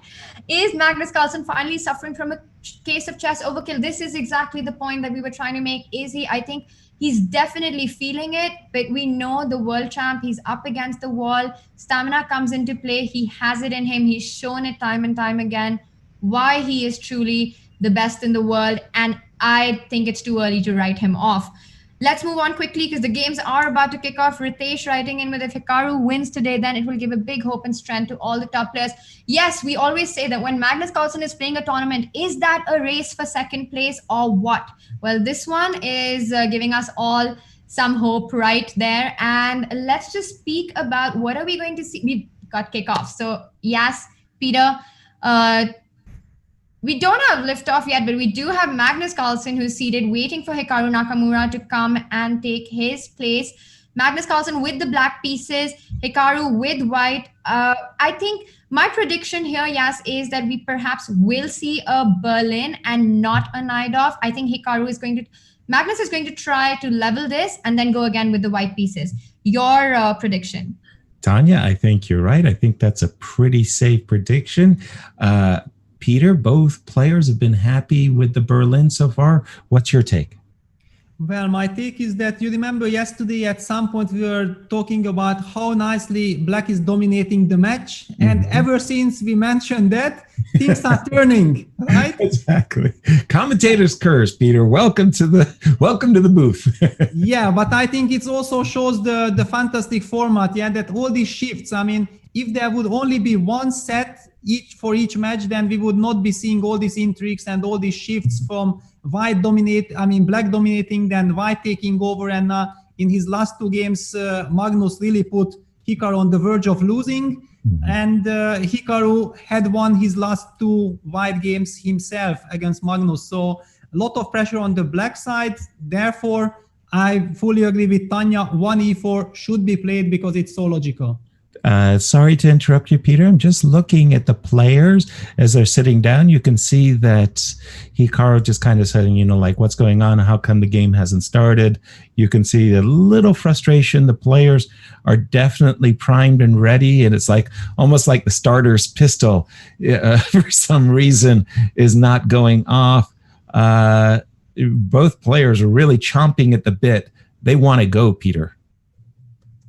Yeah, I mean, definitely it's clear that if you are ready, then you don't understand what's happening. But okay, this has been part of the tour. I mean, these technical issues, whatever. I mean, maybe the arbiters are still saying, okay, calm down. I know that this is going to be a big game. Let's take a last breath before all this starts. And I'm pretty sure that the game is about to kick off. Okay, The game good. is about to kick off. I think there are certain connection issues that are being sorted by the players, and I think we're all glad that they do that before the game rather than in the middle of it. And we will have liftoff really soon. Thank you for that update, Tanya. By all means, do keep us on our toes and let us know what's going on as they're playing remotely. Want to make sure the arbiter's double checking all the connections are working. You don't want any kind of a forfeit with the stakes this high. Really important to do all of that. By the way, Peter, I just wanted to say that oftentimes in these matches with this particular type of format, don't ask me why, but sometimes we get lopsided results. Like we just can't explain it. But I just can't shake the feeling that we're really, really fortunate that both players are in great fighting form. Yeah, absolutely. I mean, it's after all the final, and I heard Tanya. I also spoke about this. Yuya mentioned as well that Magnus had a very, very tough schedule. I mean, he was playing one tour after another, and playing the finals and winning the previous Legends final against Nepomniachtchi probably took a lot from him. But we know how big fighter Magnus is, and he's not agreeing. He doesn't agree to something like, I'm not in shape. I want to turn that tide around, and I'm pretty sure that he in his last two games with White, ever since he felt like Hikaru is taking back again the match. I mean, we have seen some incredible Magnus, and it was just like an incredible sensation how Hikaru managed to save the positions, but Magnus is now on fire. Very incredible Magnus up against an incredible Hikaru is exactly how we like our final, Peter. And, it's very fascinating for me, especially to see what's going on Twitter, because there's so much support and so many wishes coming in for both these players and thanking them for this crazy final that we're witnessing. The two have, of course, shown a lot of respect for each other whenever they've spoken about the final. But the one thing that I've noticed, Yas, is that there's a very big bipolar situation a polarized situation going on between the fans. If you're a Hikaru fan, very rarely will you also be a Magnus fan. If you're a Magnus fan, very rarely will you also be a Hikaru fan. But I'm not sure why that's the case, because clearly both these players have a lot of respect and regard for each other. I think whether you're Team Magnus or Team Hikaru, we can all agree that we're all on Team Chess, and this final is a hot final. Absolutely, Tanya. Couldn't agree with you more. Chess is a very, very, very big winner. Thank you, everyone, for joining us. Peter, we are in game 2 of the 4th set. Take it away for us, please. Yeah, and we have seen the Berlin reappear, but with a new twist.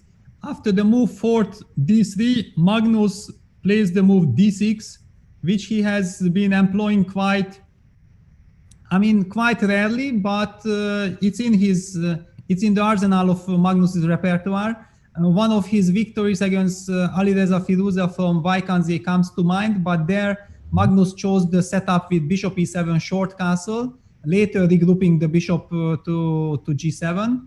Now we see this very direct attempt by g6. One of the reasons why this is rarely seen, that White, just as Hikaru does with a timely d3, d4, can seize the center. And we are seeing something of a Steinitz Ruy Lopez with maybe half tempi up for black. On the other hand, if White gets the center, he can claim that, okay, compared to any Berlin scenario, this is a dream scenario. Anything compared to the Berlin, yes, a dream scenario. Yeah, I always thought of it as kind of, like you say, a Steinitz. I also credit Smyslov very much for the very early g7, g6. Looks like a half tempo by White has been lost. What we mean by that is White did play d2, d3, and then only later did he play d2, d3, d4, and Black snuck in a half tempo. As you say, White's got some spatial advantage in the center. We might see that like with d5 and eventually c4, kind of a reverse King's Indian. For the moment, Peter, what is the theoretical appreciation of this position so far? Do they just say dynamically even, or is white supposed to have an edge? Oops, by the way, d4 takes e5 is a very major strategic decision. Yes, I mean, this is something of a surprise. It almost feels like Hikaru put safety first in this game, because the move d takes e5 is not a really ambitious move. I mean, he just wants to make sure that he has a game where he's running zero risk, and he maybe doesn't mind. Yeah, and look at this. We are seeing the exchange of queens. This is not the most exciting thing, and it also shows what a great choice by Magnus. Yeah, I mean, he was under pressure, and in his last two games in the usual anti-Berlin stuff, and he felt like it's the time to change. And look at this, he changed, and it was Hikaru who said that, you know, I have respect for your change. I just survived a very, very tough game. I don't want to enter into your territory. But this is maybe what Magnus needs psychologically to build more and more confidence, feeling that, aha, Hikaru has respect with the white pieces, and I'm pushing already with white, and I have no problems with black. Maybe Magnus can benefit from this. A result that maybe benefits both players. Nicely put. By the way, after knight d2, c6, g3, we would have seen something a little bit unusual, as we have absolutely even pieces material. Yeah, and king e6. Yeah, something like this. Okay, for sure, when I believe that was the case, for sure, that when Hikaru played the move d3 in the opening, he wanted to repeat the lines that they played yesterday after bishop c5, bishop c6. I'm sure his opening prep was, you know, honed to a fine, sharp spear. Magnus, perhaps sensing that, deviated with d6. And I got to tell you, I think that was a very, very clever decision by Team Magnus. Yes, it was. And, you know, it's very funny, but when you mentioned this was it the first day, the very first or the second day, I already don't remember, because I even don't know which day we are here in this match. It's just every day is so fantastic. The point is that when we first talked about this, you mentioned the move bishop takes c6. I did. In this moment. And, you know, sorry, I don't want to troll you at all. I want to tell you, you know, that immediately afterwards, when in the blitz game, Hikaru shocked me, and I think shocked the whole world by taking bishop takes c6 here, I actually understood why he did that. Because I felt like Hikaru, for this blitz game, he simply did not want Magnus to let the option of playing d6. And he wanted to make sure that he gets the structure. And you remember Magnus also telling us, okay, what's the big deal if starting with bishop takes c6 or d3, if you anyway rely on playing a structure? Right. And that was very interesting. And ever since, I'm thinking about this. And now that Magnus played the move d6, I felt like this is the right moment to come back to this, just to highlight that this fourth move, bishop takes c6, does have a purpose. Wow. Well, you said, I embarrassed myself, of course, with the early bishop takes c6. I had meant to play the game variations that appeared in day 3. And then we both fell into a fit of laughter, Peter, when we saw this bishop takes c6. And that's why, once again, we have to be double sure with our technicians that the players can't hear our suggestions, right, Peter? Because, you know, getting the move order wrong in the opening and bishop takes c6 was played. Now, having said that, we haven't been paying too much attention because, frankly speaking, the position at the moment is a really, really dry, even position. Let's just leave it like that. But let's address it nonetheless. Any chance for either player, in your view, to unbalance the game? Okay, I mean, white is half a tempo up, so it's a very symmetrical position. So in this sense, here black has to be a little bit careful to make sure that he's fully equalizing. But I mean, yeah, king e6 played. The only way for white to try to make use of this tempo is with some direct action like knight a5, but I do believe that, especially with the knight already on c5, it doesn't look frightening at all. And the other aspect, and Hikaru played the move b3. What I wanted to indicate that when a player like Hikaru takes d takes e5 and goes along the exchanges, it already signals me he knows exactly that he's never going to outplay Magnus in such a type of position. So he's not relying on, he doesn't have any hope of really winning this game. He just wanted to be solid. He wanted to settle down. And he doesn't mind the draw. And I'm pretty sure that the game will quite quickly fizzle out, because now, especially after b3, knight b2, it's almost like an invitation for white to exchange everything on the d file. I mean, rook takes d8 followed by rook d1 and kind of offer shake hands. Or will Magnus suddenly feel like, moment, I mean, wait a second, my opponent is going on the defensive. It looks like I'm the white because I have knight on c5. I have some chances of seizing the initiative. Maybe will I try to play with the nerves of my opponent? And a5 on the board. I want Tanya to confirm this after the game, but isn't there, Peter, maybe you know, there's like a 30 or 40 move rule. You can't offer a draw early. I think there is move 30 rules. Tanya, can you just confirm that, please? Okay, sorry, I thought Tanya might have been there. So move 30, okay. So yes, I mean, I played in the Legends tournament, and there I think the rule was move 30, but since it's a show event, nobody really wants to offer any draws. I mean, it's not about offering draws. It's much more that sometimes the position is so drawish that, okay, finally, is there a rule or no? You can always find a repetition, because you understand when it makes sense and when it doesn't make any sense to continue as a world-class player. Exactly. Well, the open D file is kind of a chopping block, and we have just seen this move, rook on A1 to D1, proposing to take all the major pieces off the board. And again, it looks like they're really heading towards a draw. I can imagine that both sides benefit. I think Hikaru recognizes he dodged a bullet in the previous game, maybe just needs to shake that off. And for Magnus, kind of a bit the same, dodging, frustrated that he couldn't win the previous game, wants to take a deeper breath. Night endings. We know that Magnus Carlsen stubbornly loves his endgames, as he made clear in his endgame chessable course, the Magnus Carlsen light touch in the ending. Peter, have you had much experience in night endings? No, not that much. I think that night endgames are quite rare somehow. I mean, the typical endgames are usually the rook endgames. I mean, from that you have tons of. And look at this. I mean, f5, f3, f4. Magnus is indicating that no, my friend, you have been way too cautious with white. I'm gonna continue this game. I'm gonna try to put pressure on you. And Hikaru has to defend a little bit.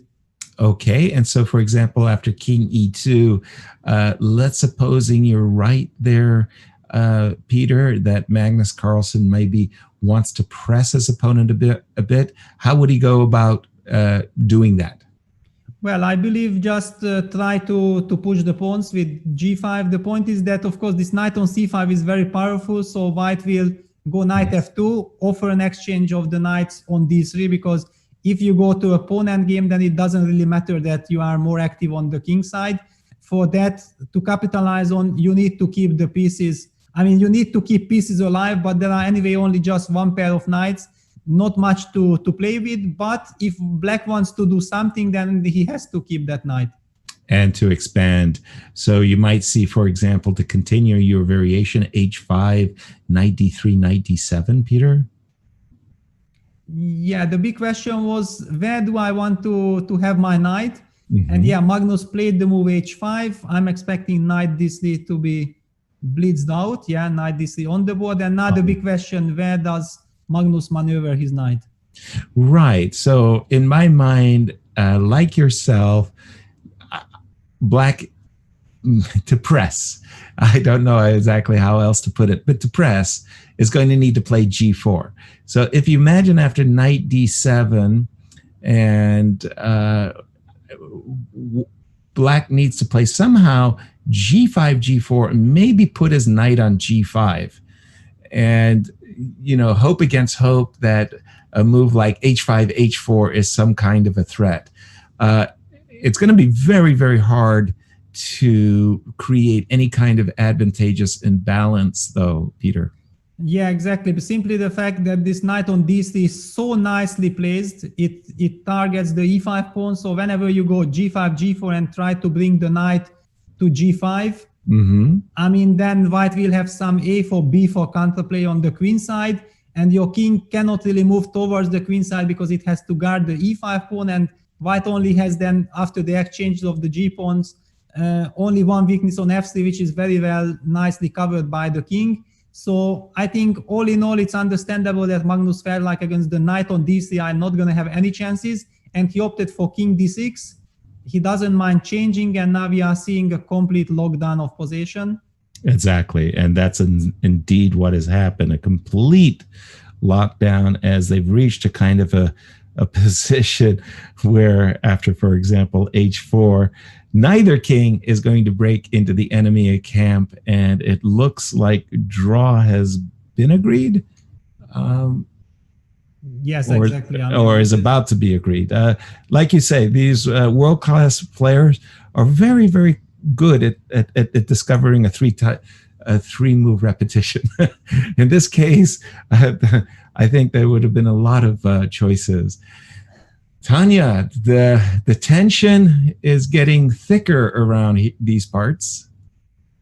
Tension continues to grow because, as we know, as games progress, rounds progress, of course, the margin gets lesser and narrower to make mistakes. We are going to be lifting off the third rapid game for the day. This one was pretty even from the start, a kind of a typical Berlin situation where really both sides got nothing, and the reason why Berlin is really no fun to watch. Yes, let's just be honest about that. You were asking about how many moves it is before players can offer each other, can make a draw offer to each other. It's been 30 moves in the past in the tour, but in the finals, it is a 40 move rule. So before the 40th moves, the players are not allowed to offer draw to their opponent, but of course they can draw if they find a repetition or go for a repetition on the board. Some of you have been asking about the format of the event. A quick reminder that this is a best of 7, which means that the first player to win 4 sets will be the winner of the Magnus Carlsen Chess Tour 2020. We are already in set. We're already in set 4 with Hikaru Nakamura in the lead, in the 2-1 lead, which means Magnus Carlsen is playing catch up in this 4th set. And the result of the 2 games, we're still even. It's 1-1. I think, yes, Peter, you were absolutely right that this draw was just all about getting things together, getting your nerves back, just calming down from the madness that we saw in game 1. I think Magnus, of course, must have been pretty upset about not being able to make the most of the chances he got, and those chances were some pretty big chances. It wasn't a slightly better position. He got a great opening advantage. Black's king was under a lot of stress, and Magnus managed to create something, but in the end not convert it into a win, and Hikaru showed some amazing defensive resources. So I think this game was just all about calming down before they take on to game 3. And of course, the big thing for all of us is to have Yas and Peter with us, because they just, I don't think it's possible to understand or to really go through these games without having a commentator, a chess expert, really break it down for us. And we all have engines, we all have computers with us. But at the end of it, when you see lines, you can't really understand the plans and ideas. And that human touch in chess is extremely important. And to talk more about that, we have with us trainers from CoChess. CoChess is a partner company with Chess24 that offers human training, and training with some of the best players in the world. You can get lessons from them, you can get your coaching from them, and like we've seen how important that is to truly understand chess. That's what CoChess is about. Check it out. And joining us, we've got Jesse February and Kostya Kavutsky from CoChess. Welcome, guys. Hey, Tanya, thanks. Hey, Kostya. All right, so we are going to be talking CoChess with you, but before that, what's your take on the action that's going on? Well, game one was amazing. I was just watching the game, of course, and I thought Magnus was going to win for sure, and then Hikaru played some amazing defense. I don't know. I kind of got the feeling that Magnus would have won on a different day, but yeah, Hikaru really held on very well. Right, and Jesse, what about you? Do you have? Are you rooting for someone in this final? Hi, Tanya. Really good to see you. I guess not. I'm just kind of admiring the play at this point. Yeah. And tell me, Jesse, have you been also going through these games and everything that's happening with your students? Yes, I have taken a look at a few of the games. I mean, some of them are really topsy-turvy. The ones I really enjoyed looking at, especially the banter on Twitter, is when Magnus was pretty much claiming that he was learning from the mistakes of Hikaru with the back rank mate and the fork with the rook and back rank. That was a lot of fun.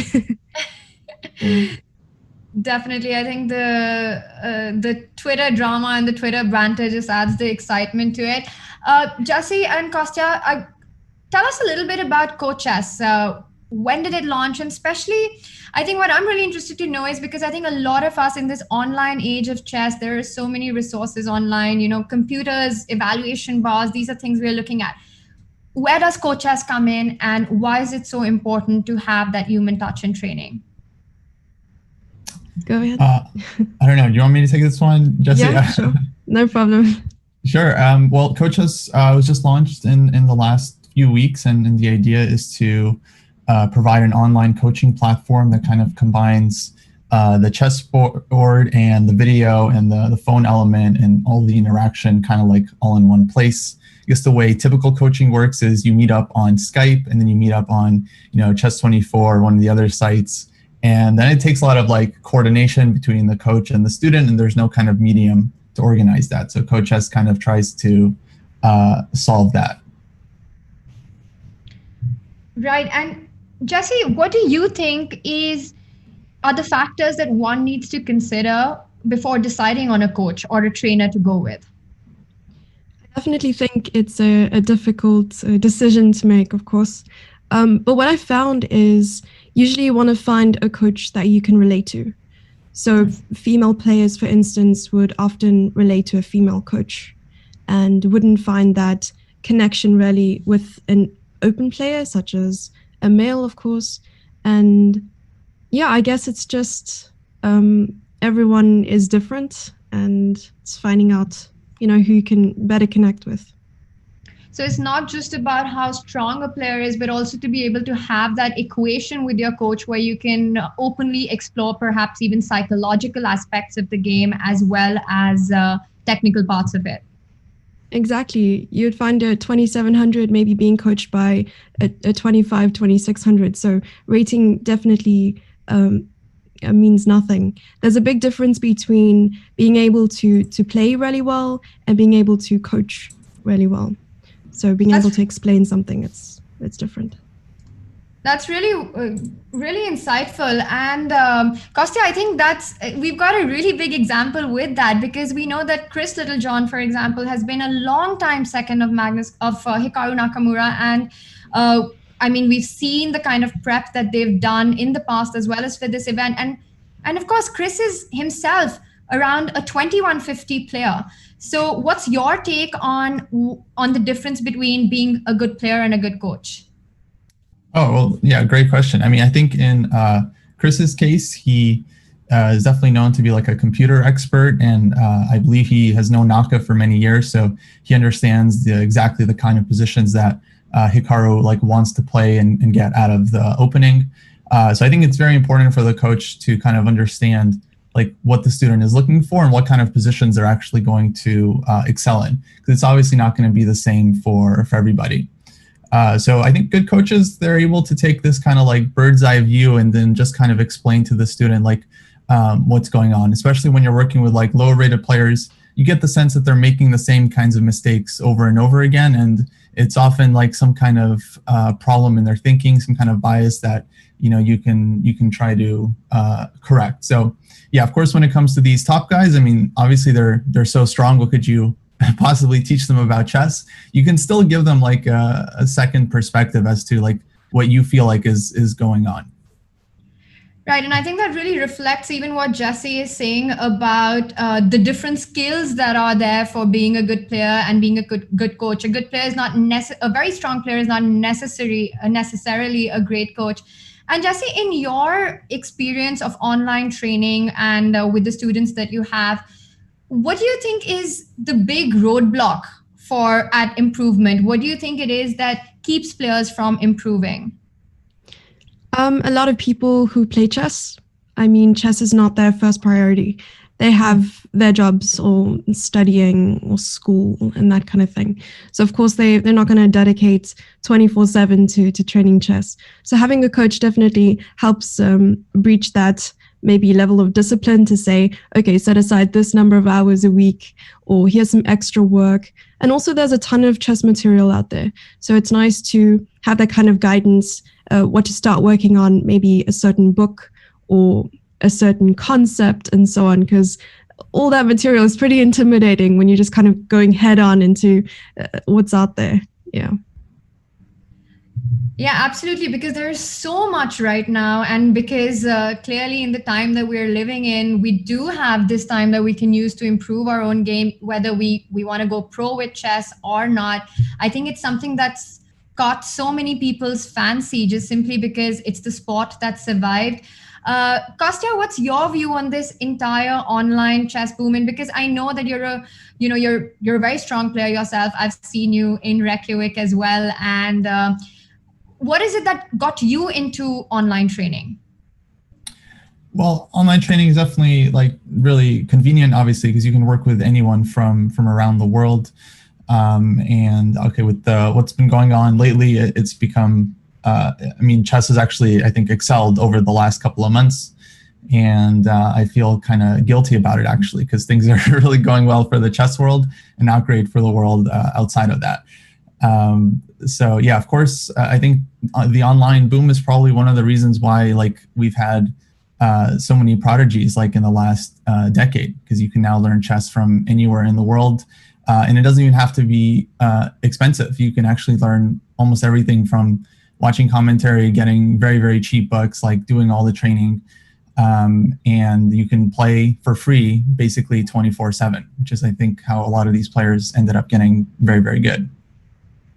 Right, and I think this entire boom actually is going to be something that's most probably, and I think I'm pretty sure about it, is going to continue even when over-the-board chess does return.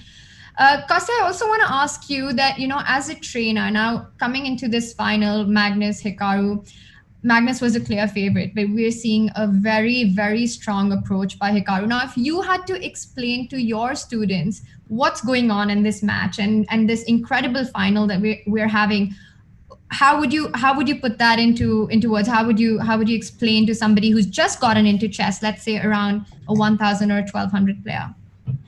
Well, to be honest, my take on the final and I mean the rapid and blitz portion is that like Magnus and Naka are, I think, so close in strength that maybe the difference is some kind of like psychological or form element. My feeling is that like Magnus has not been in his best form, whereas I feel like Naka has been at least defending extremely well and playing some really good games.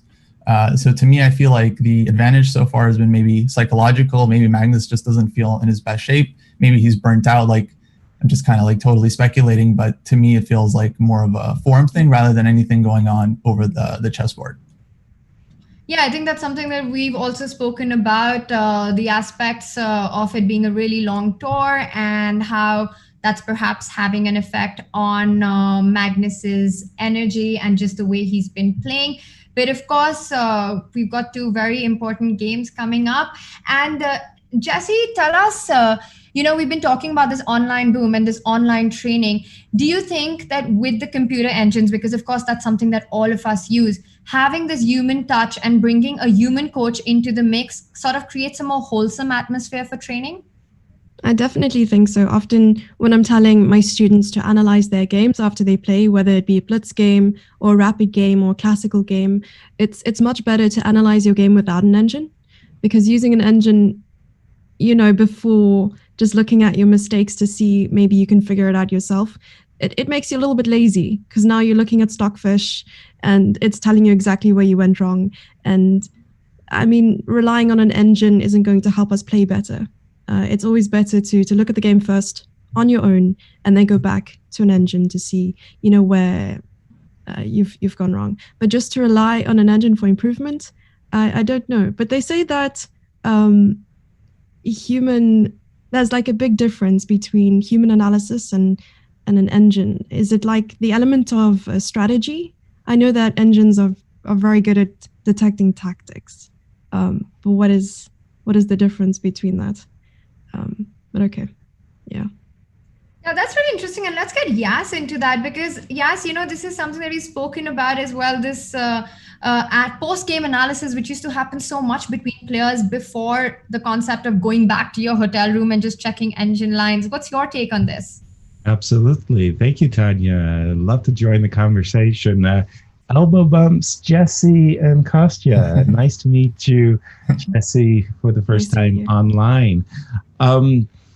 Absolutely. My growth in chess really occurred very, very rapidly, simply analyzing with a group of players around. Go to a chess club, take out the newspaper, play over the games of the World Championship matches, and exchange ideas. So I'm really with you 100%, Jesse, on that. Analyze your game before you go to the computer, and don't think the computer is all powerful. By the way, I have to interrupt myself. Sorry, I would really like to invite you both to stay with us, but the game is underway, and Peter, take it away for us. Yeah, first of all, hello, Jesse. Hello, Kostya. Very nice to have you both here. Yeah, the game started and we see Magnus switching from c4 to e4, and he plays Giuco piano. Okay, I usually call it the Italian. And Hikaru goes for his trademark setup with h6, a5. He had been using this the last couple of times. I think even in one of their matches in the Lindor Asabe, we have already seen this setup between the two players. So very interesting to see who will come up with the first new move compared to that game. I think we are still following that very specific game. It was bishop going back to b6, knight g3, d5, e5, knight e4, something like that. This isn't the king pawn opening from my scholastics days, Peter, but I want to get Jesse and Kostya in here. Do your students, do you teach your students, Jesse, to play e4, e5, and do you recommend this classical defense to this classical opening? Yes, actually, I play it myself. And the reason I promote e4 over d4 mostly for beginners is because of the opening principles. So, controlling the center, developing pieces, get the king safe. And that's the easiest way to get the king safe, with white pieces. And I'm pretty sure that people will not, agree with me here, but I think e4 leads to more of a tactical game and d4 positional. I don't know what you think about that. Is that true? It depends. It depends. Sorry to say, it depends on how the opponents respond. And Kostya, you jump in here too. You recommending e4, e5 to your students? I agree with Jesse. I think e4 is a good way for most developing players to play. You got to learn to play with the initiative. And for black, I have a few students playing e4, e5, and just taking the classical approach, playing the Rui Lopez and the Italian game. And I think playing that as black actually gives you a lot of like insight into how to play different positions strategically, which I think is really, really good for development. Great. Thank you both.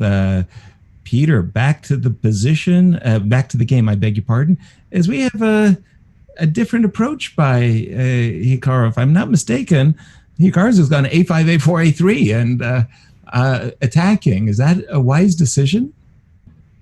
I'm not necessarily thinking that this is an attacking move. It's more like trying to distract White of getting what he wants strategically. And the big question is now, do you tolerate this pawn on A3 just by, for example, playing a move like B3 or even a move like B4? Or you just say that, okay, sorry, but this pawn on A3 will disturb me big time. Maybe let's just get rid of it as quickly as possible. But it opens some squares, and believe me, if somebody like Hikaru and also Magnus has blitzed things out all the way up here, they must have had A3 on the agenda. I mean, and Magnus takes B takes A3. Look at the clock situation. Both players started this game with 15 minutes, and now both have more than 60 minutes on the clock. I think clear indication that they are quite familiar with what is happening here. Deep preparation, to be sure. Back to our guests. Question to you first, Jesse. Talk a little bit more about the platform and how you match up with your students. So is there a listing of coaches on CoachS? And just talk about the platform itself. What do you like best about it and so forth? Jesse, you first, please. It was launched on the 18th of July, and CoachS.com pretty much has a very easy to use interface. So you go onto the website, and on the top you'll be able to see the premium coaches and some reviews as well on the coaches, and below maybe some recommended for children and so on.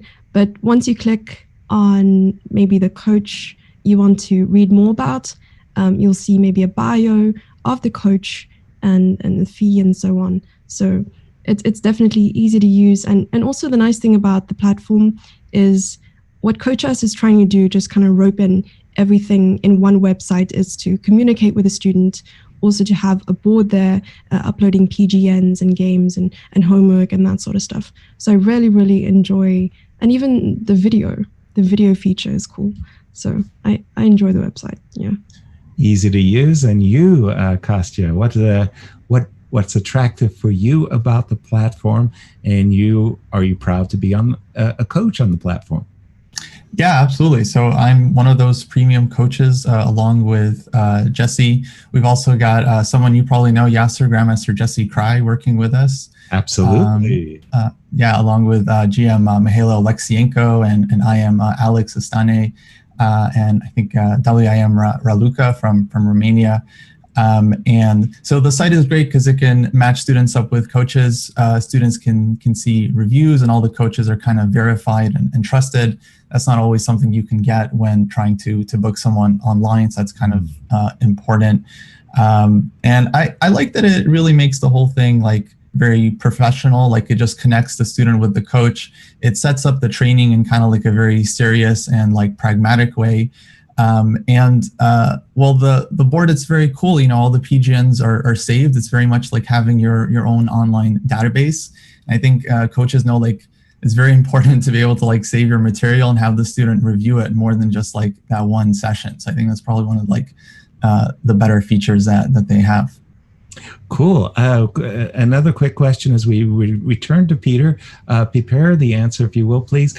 I have done chess camps where there's lots of kids. Or is CoachS set up for classroom settings, or is it more for the individual? Before you answer the question, Peter, A3, A4, I won a pawn. Exactly. I mean, I have a pawn and I have a nice position. That's what one could guess by just looking at this position. After all, the structured D4, E5 pawns give White chance for initiative on the king side. I mean, something like Queen D3 is a very nice idea always in this type of positions, but it will always be answered by Bishop F5 before you can deliver the checkmate on H7. And then the big question is, do you really want to let the light squared bishop to be exchanged? And I think the answer to that is a clear no, because if black manages to exchange the light squared bishops, then there will not be any real attack.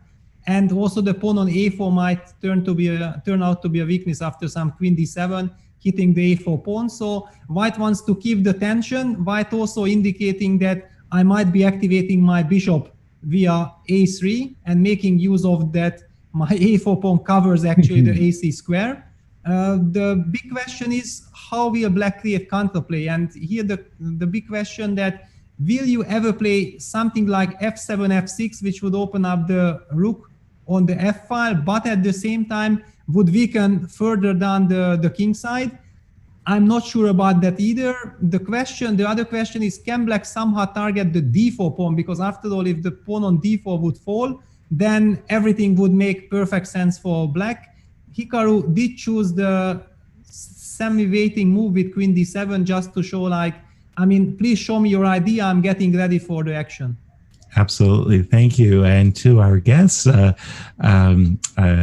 if you could, Jesse, answer the question regarding, is CoChess set up for classroom settings, or is it mostly individual-based lessons, Jesse? It's individual lessons. So when you start the lesson, you can directly see your student and communicate that way. I like to rope in some other platforms sometimes, maybe to share my screen and show some slideshow or some features or something like that, especially when working with younger kids. They want to see something colorful and fun. So you want to keep lessons, very interesting at least, and get super excited when they get something right. Yeah. Wonderful. Well, I want to thank you both for joining us today, and to wish you great success in this new venture of CoChess, this platform for coaching and teaching. And when you come back next, we want to hear all kinds of stories of how you've impacted the lives of your students. So thank you both. Thanks so much. Thanks for having us. Right. And Peter, queen d7, you called it a kind of move. And you know what? I really like what you were saying there about bishop a3, because if you could go bishop a3 and bishop takes e7 and queen d3, things could get a little awkward for black. Yeah, and bishop ac on the board, Yasser. So to be honest, I'm not really understanding what Hikaru has in mind. It has to be kind of preparation, but I'm not even sure, because it's not. Hikaru has spent, after all, he's done to 30 minutes. He was up to 17. So ever since he spent something like 4 minutes. And usually if you play the move a4, a3, giving this pawn, then you really would love to make sure that you blitz out a concept which will tell your opponent that, wow, I'm impressed. But, exactly. But by playing simply bishop g4, queen d7, white might get the feeling that, aha, you give me the pawn and that's all you got. Exactly. Well, I'm a little skeptical. I'm a big fan, as you know, of space. Give me some space. Give me some pawns. Okay, of course, white structure isn't that great. And yes, there is a potential that the pawn on d4 may come under pressure.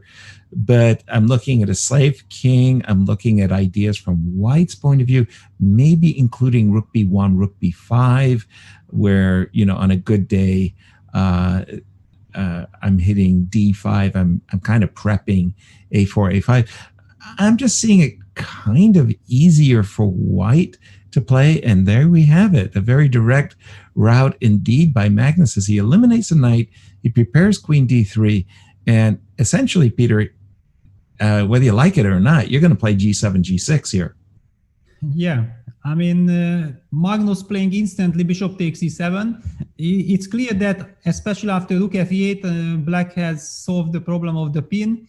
If the black knight could just move somewhere, okay, it's still not that easy to move, because whenever you go to c6, which would be very nice to put pressure on d4 pawn, would allow queen d3. On the other hand, one could argue that now that black got ready for with rook f8, maybe he can play the move g6 because he has the push e5, e6 under control. But still, maybe black just goes knight g6, keeping the tension, or even knight f5. So eliminating this knight is a very sensible way and very much fits into white's plan, because you want to get this queen d3 move in and come with tempo, and then take one step after another, because okay, you cannot really have too much in mind right now, but if you just see that you can improve your position, that's more than enough. Exactly.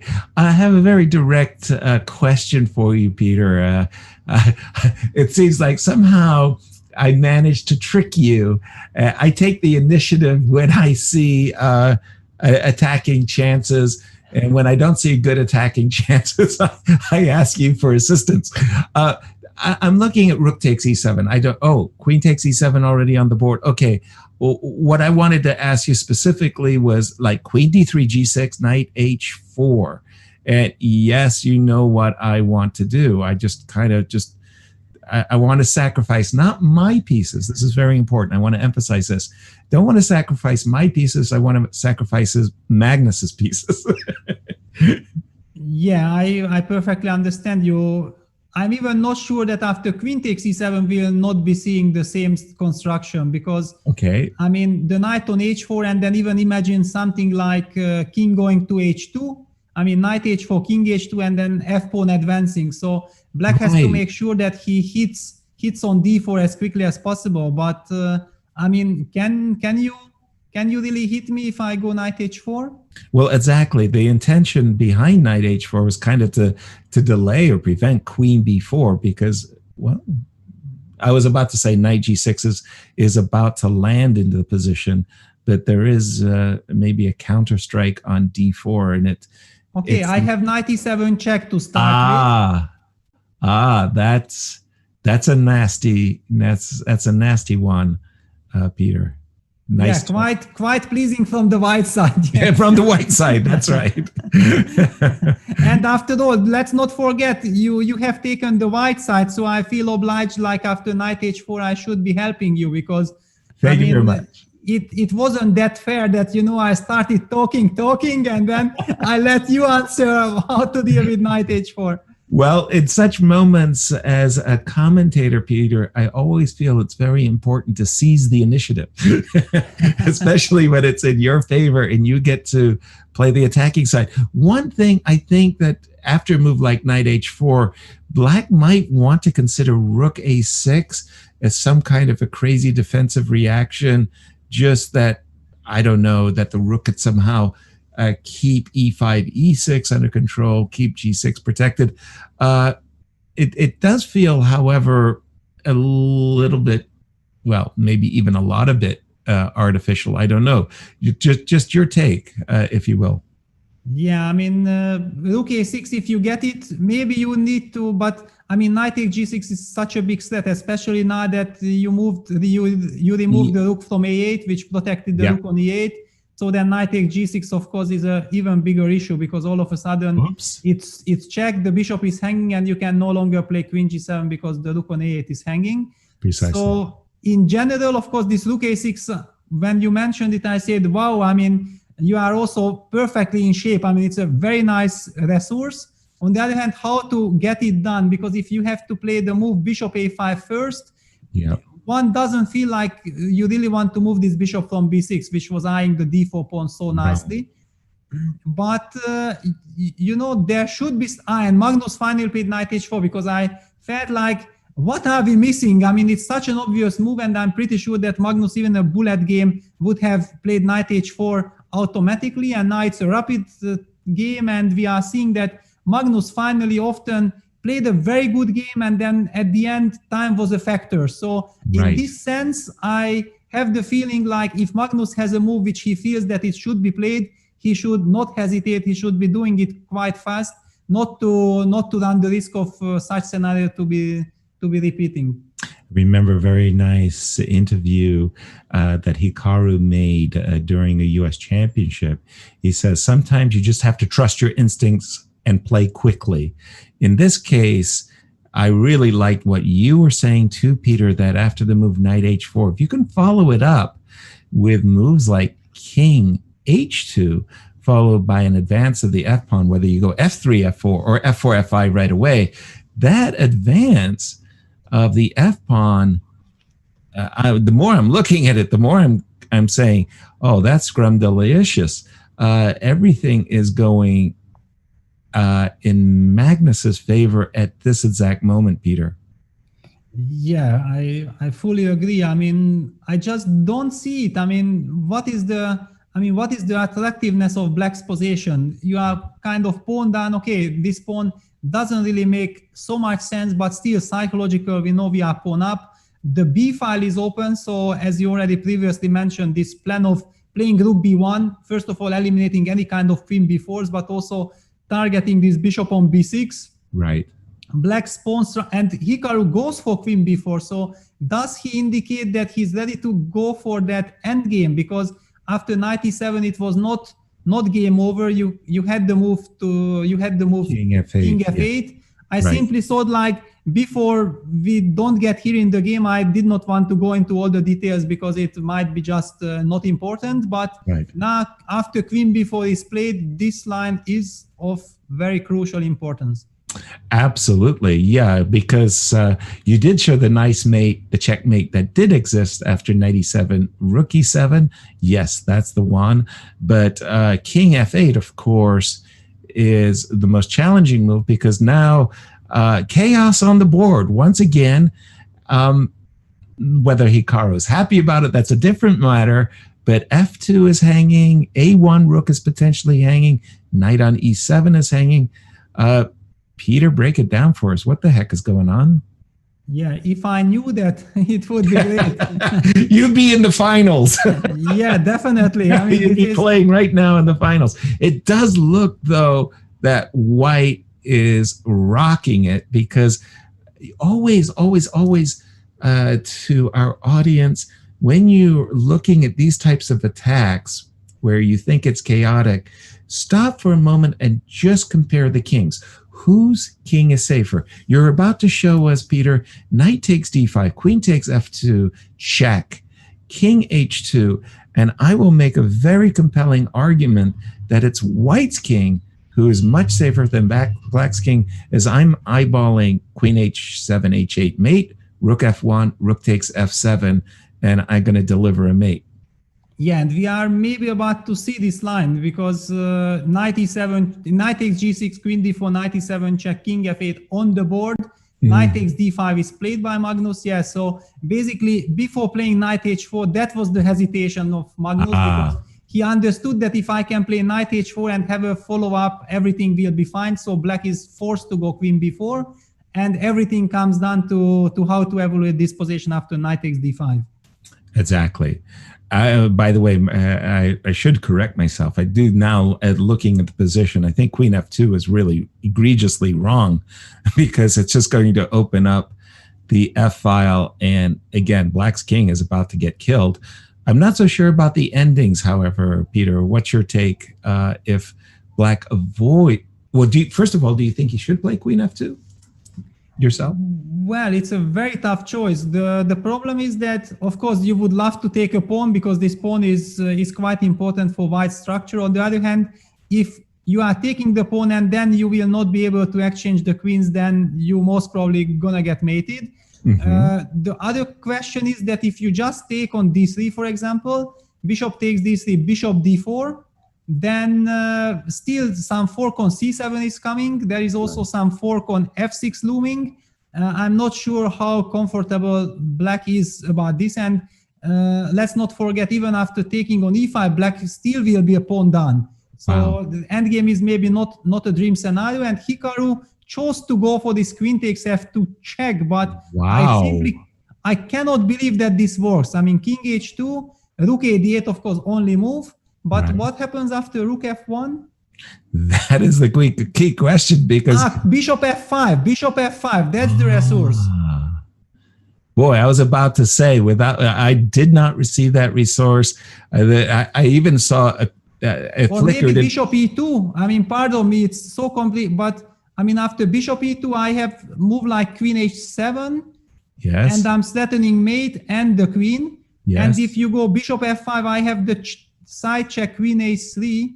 Yes.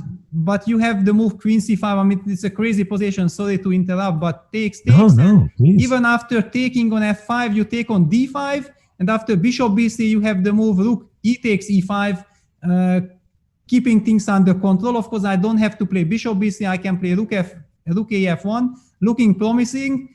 I don't know. I mean, let's go back to rook a d8. Let's calm down and let me ask you what you think of this. You said, let's calm down. My heart is ticking really, really fast because my spidey sense is tingling right here, right now. I think Hikaru has given Magnus a stellar chance of showing his attacking prowess. And first of all, it's remarkable. Rook f1, bishop f5. But that looks like the right starting move. I mean, I can't imagine some ridiculous move like a5. You know, that's just kind of like weird. That's alien stuff. We're going to stay away from alien stuff. Rook f1, Tanya, that looks like good stuff. What's going on, Tanya? It's very good stuff for white here to go rook f1, yes. And in fact, queen f2 was a big mistake. So both of you were completely right that opening up this f file, no matter how tempting it is to take the pawn on f2, was a bad idea for Hikaru. The way to play here was simply to grab the e5 pawn with rook e5. And now because there's a threat of queen f2 and rook h5 mate, white can take the bishop on b6. So white goes knight b6. And you trade off the queens, pick up the knight. A slightly better ending for white, but black can still try to create some play and some resources here. But this was the way to go. Instead, queen f2, king h2, and now rook d8, rook f1 on the board will be very difficult for black, in fact. And you've got two options here, again, as Peter pointed out, bishop e2 and bishop f5. Take a look at what the computer says for bishop e2, the move queen to d2. And now you've pinned this bishop on e2, but also you're threatening the pawn on h6. And Nasty. and the queen on f2, of course, hangs. And the only move for black here, but it doesn't help the cause, is actually queen to e3. So the mess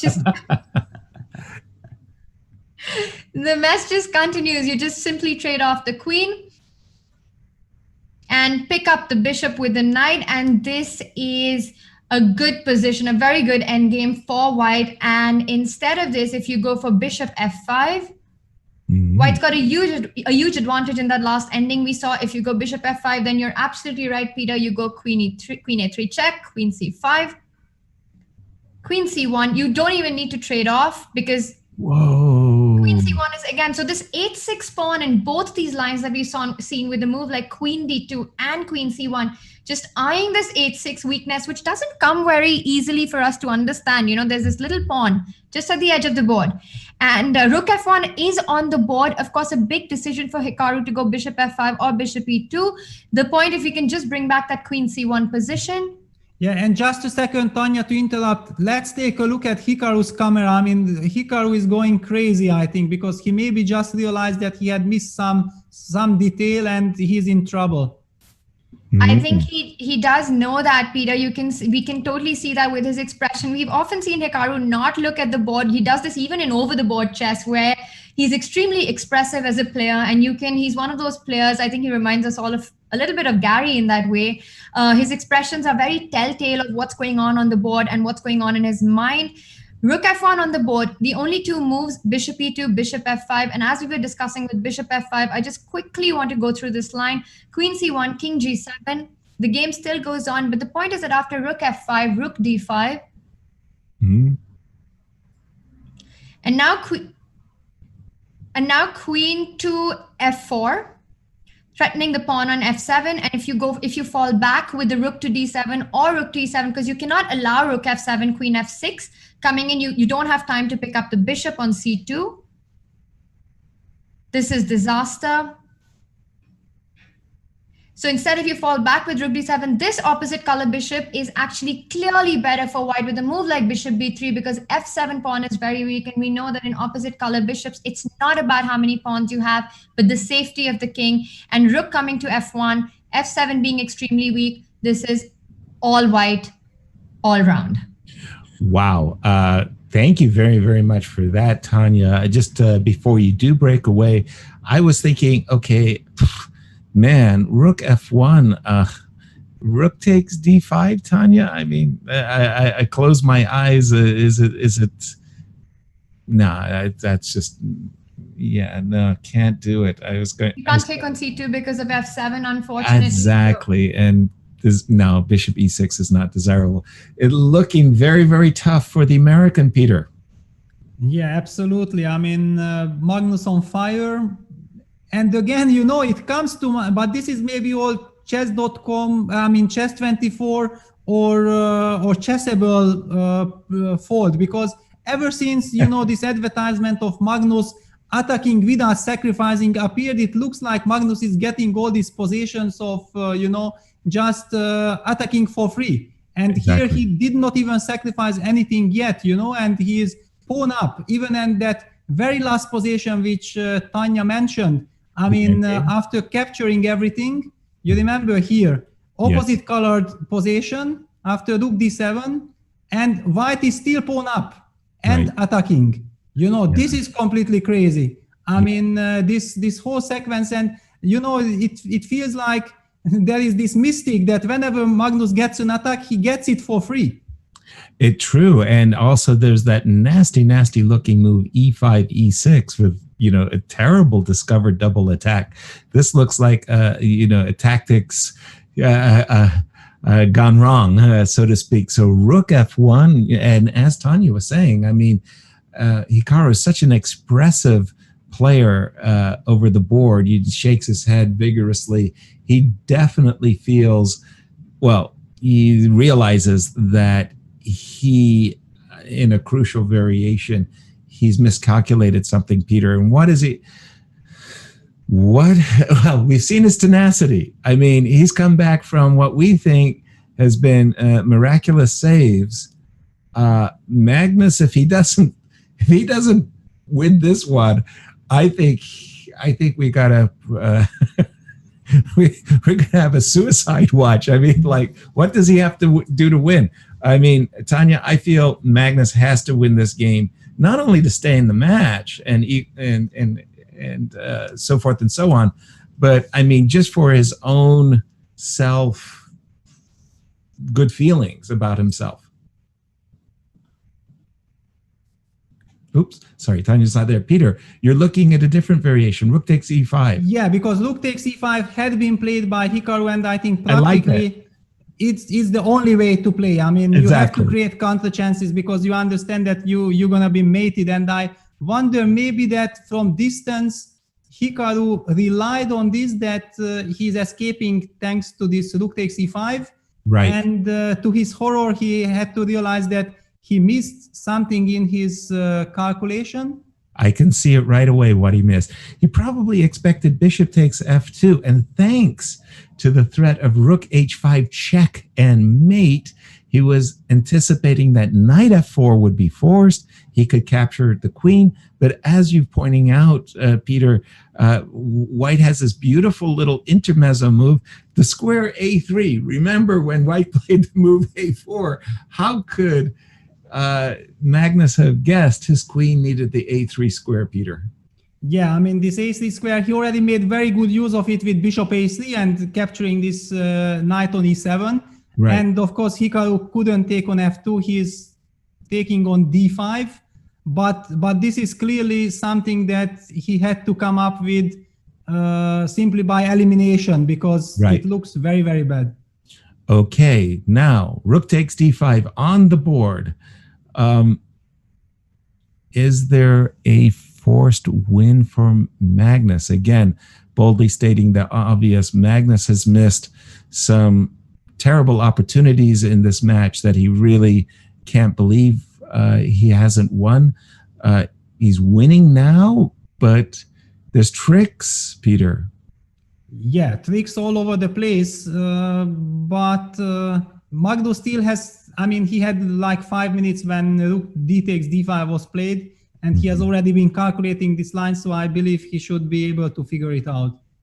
Peter, absolutely. I have no doubt that Magnus will be able to, and he's done it. Rook f7 on the board. This was the big blow, and Magnus Carlsen shows that he's up for the task in this one.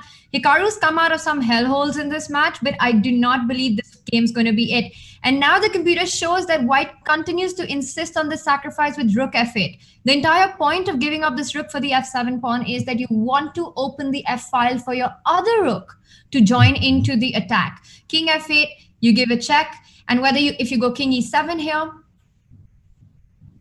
But we do have moves, so let's take, because queen h7 comes in and White is winning here. We will come back to this. Let's keep up with the position on the board. Yeah, Magnus took on d5. He didn't play rook f8.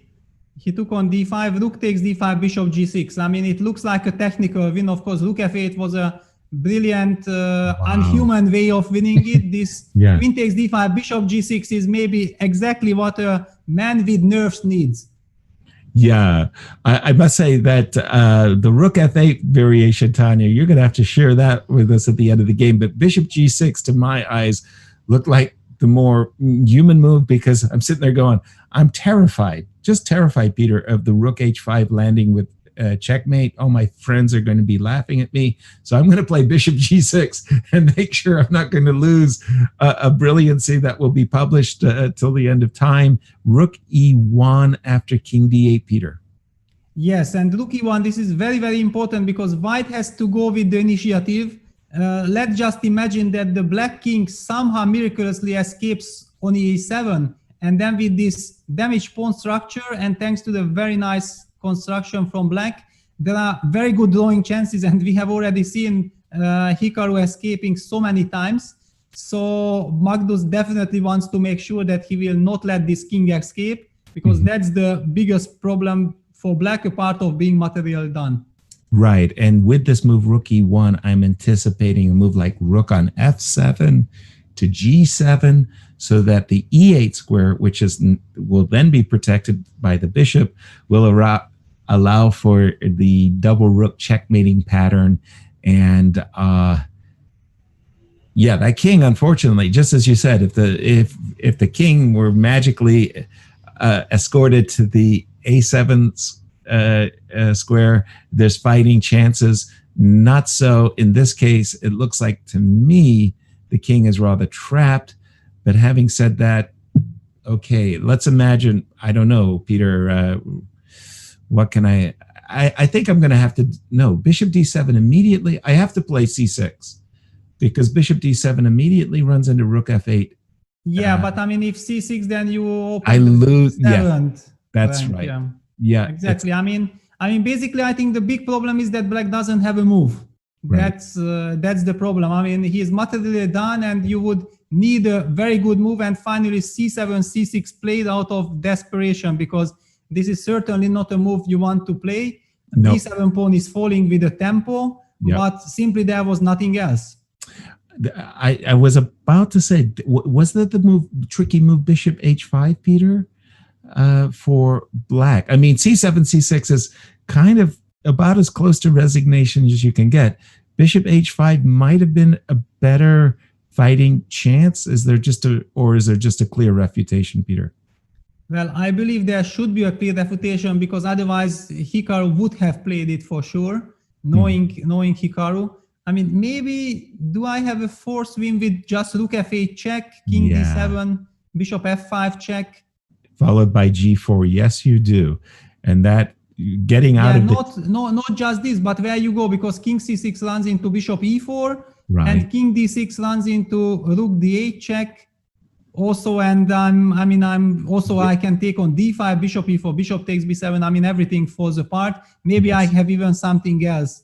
Yeah, the something else that I saw was g3, g4 with the rook on f8 trapping the bishop, and I went, okay. You have to close my eyes. Well done, you win. Yeah, so that was why we saw c6, but that has disaster written on it as well, Peter. Yeah, exactly. I mean, this is not the type of position where there are no miracles. You know, the way Hikaru so far survived, it indicated very much this line like Tanya shared with us, that black had the move rook takes e5 instead of queen takes f2. And Right. in this line, white is better, and it would be a very typical scenario of what we have been seeing in the last couple of games of Magnus, being pawn up, having the better position, but then Hikaru defending. But after this rook f1, I'm pretty sure that Hikaru did not miss rook f1. He just believed that he has this counter strike with rook e5, and he missed rook takes f7, or he missed queen a3. Right. Agreed all around, because that ending that Tanya showed versus the middle game after rook f1, no comparison. And again, it had to be a calculation mistake by Hikaru. Hikaru calculates very well, can calculate a loss, as Magnus Carlsen takes a 1-point lead in this third set. Tanya, what a tense game. Very, very tense, had us on the edge of our seat throughout, and that means Hikaru Nakamura is in a must-win, win-on-demand situation going into game 4, the final rapid game of today, so that he's able to take the set into tie breaks, which is going to be blitz.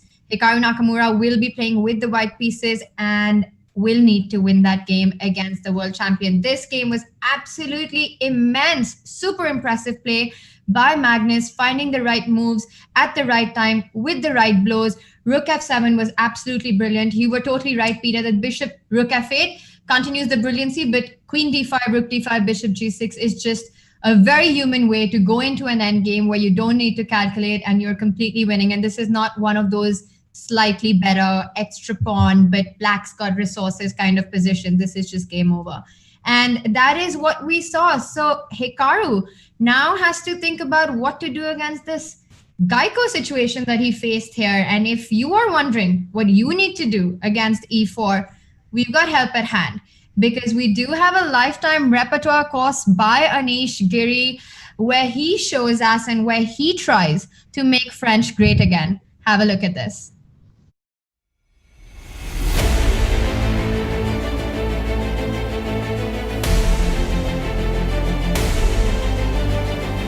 No, but nobody likes the French. I also didn't like the French, but the course makes it great, because like it's a opening, but I've done so much work to make it actually kind of, first of all, correct, to like basically correct.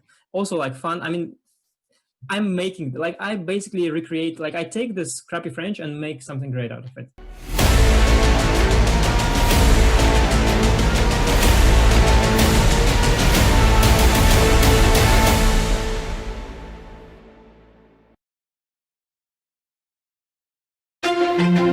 Our partner for the tour final is Kiva, the non-profit with a mission to expand financial access to help underserved communities. Kiva does incredible work providing microloans to help people around the world create opportunity for themselves and their communities. When the pandemic started, Kiva set up a global COVID-19 response fund to help small businesses get back on their feet. Their target? To raise $50 million to support thousands of people around the world. Chess24 wants to help make that happen. During the tour's final, we will be donating 50% of all proceeds from new premium memberships to Kiva. Go premium, and you will not just be supporting us and getting the best chess entertainment out there, you will be supporting people in times of need through Kiva. And if you are premium already, you can buy sponsored premium memberships for schools in cities and countries of your choice in our shop.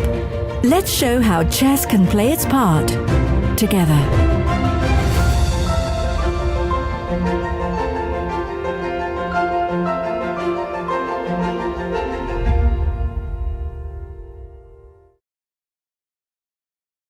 Ladies and gentlemen, please take your seats.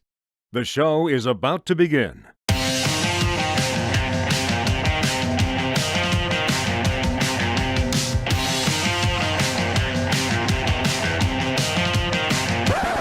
And you still seem kind of upset about that inaccuracy many years later. Yeah, which is why whenever this game is brought up, I'm like, ugh.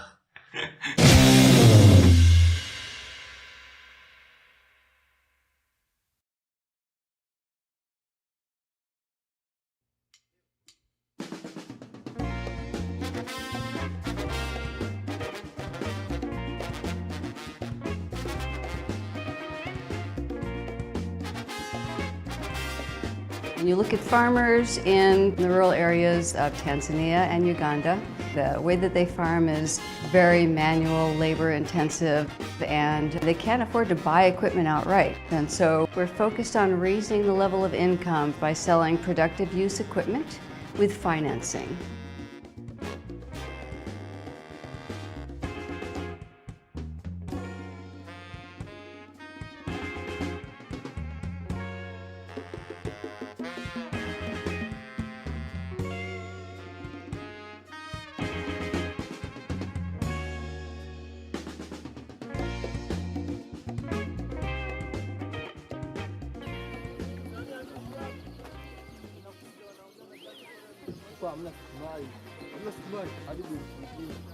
Simzola uzuri wake ukiipanga toka saa 2, hata kama mvua ikinyesha, upepo ukija, unakuta imetulia vile vile na waka mwanzo wa mwisho. Haisumbui kama zile zingine. Kwa mfano ingelikuwa ile mafuta baadaye inahitaji ukajaze upepo.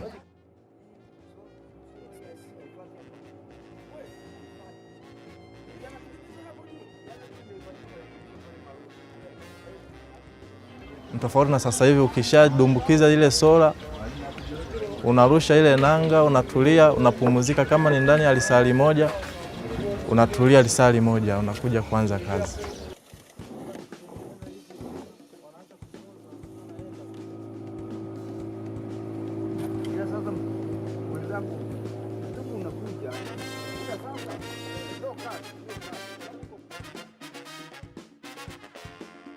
Nilikuwa na mitumbwi miwili. Hizo taa nilipewa taa 2 kwa ajili ya majaribio. Baada hapo, baada ya kama miezi 3, niliongeza mtumbwi wa 3.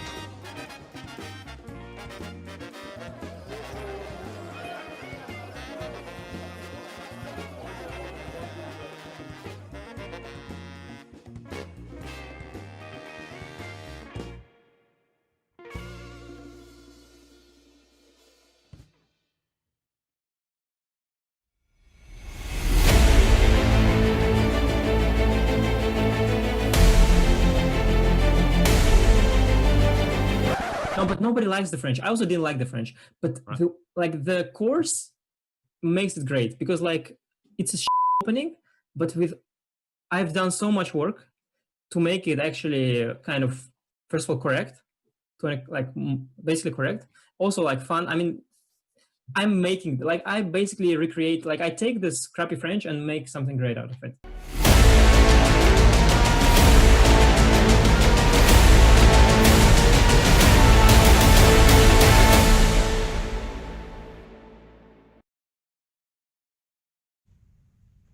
Anish Giri with some very hot takes on the French and recommends it as a lifetime repertoire and tells us how we can make the French great again. And all of that on a great inaugural price as it goes up with a 40% inaugural discount. So definitely check that out if this entire final has left you wondering, what do you do against E4? And of course, besides opening, there's so much more that we can do with chess and improve our game. And a big part of that has been the Magnus Carlsen Chess Tour, giving us this super entertaining broadcast and tournaments featuring the very best in the world, fighting for the biggest prize fund in an online event. Absolute world-class chess over the board. And if you have enjoyed that and if you want to see more of that happen, you can support the tour, you can support the work that Chess24 does by investing in your own chess education. Go premium at a 30% discount for all premium member benefits, including some intense training resources on chess24.com. And the best part is that by doing that, you also give back to the community, as 50% of all premium memberships during the finals will be given to help Kiva borrowers. And I do hear that in September, once the tour is over, the Kiva Finals code for the discount will expire. And in fact, premium membership does jump a price. So right now is a great time to consider going premium. Support chess, support community, support everything that has made us all survive this summer. And of course, the other thing that makes us go on has been all of you on Twitter and your interaction with us and your engagement with us.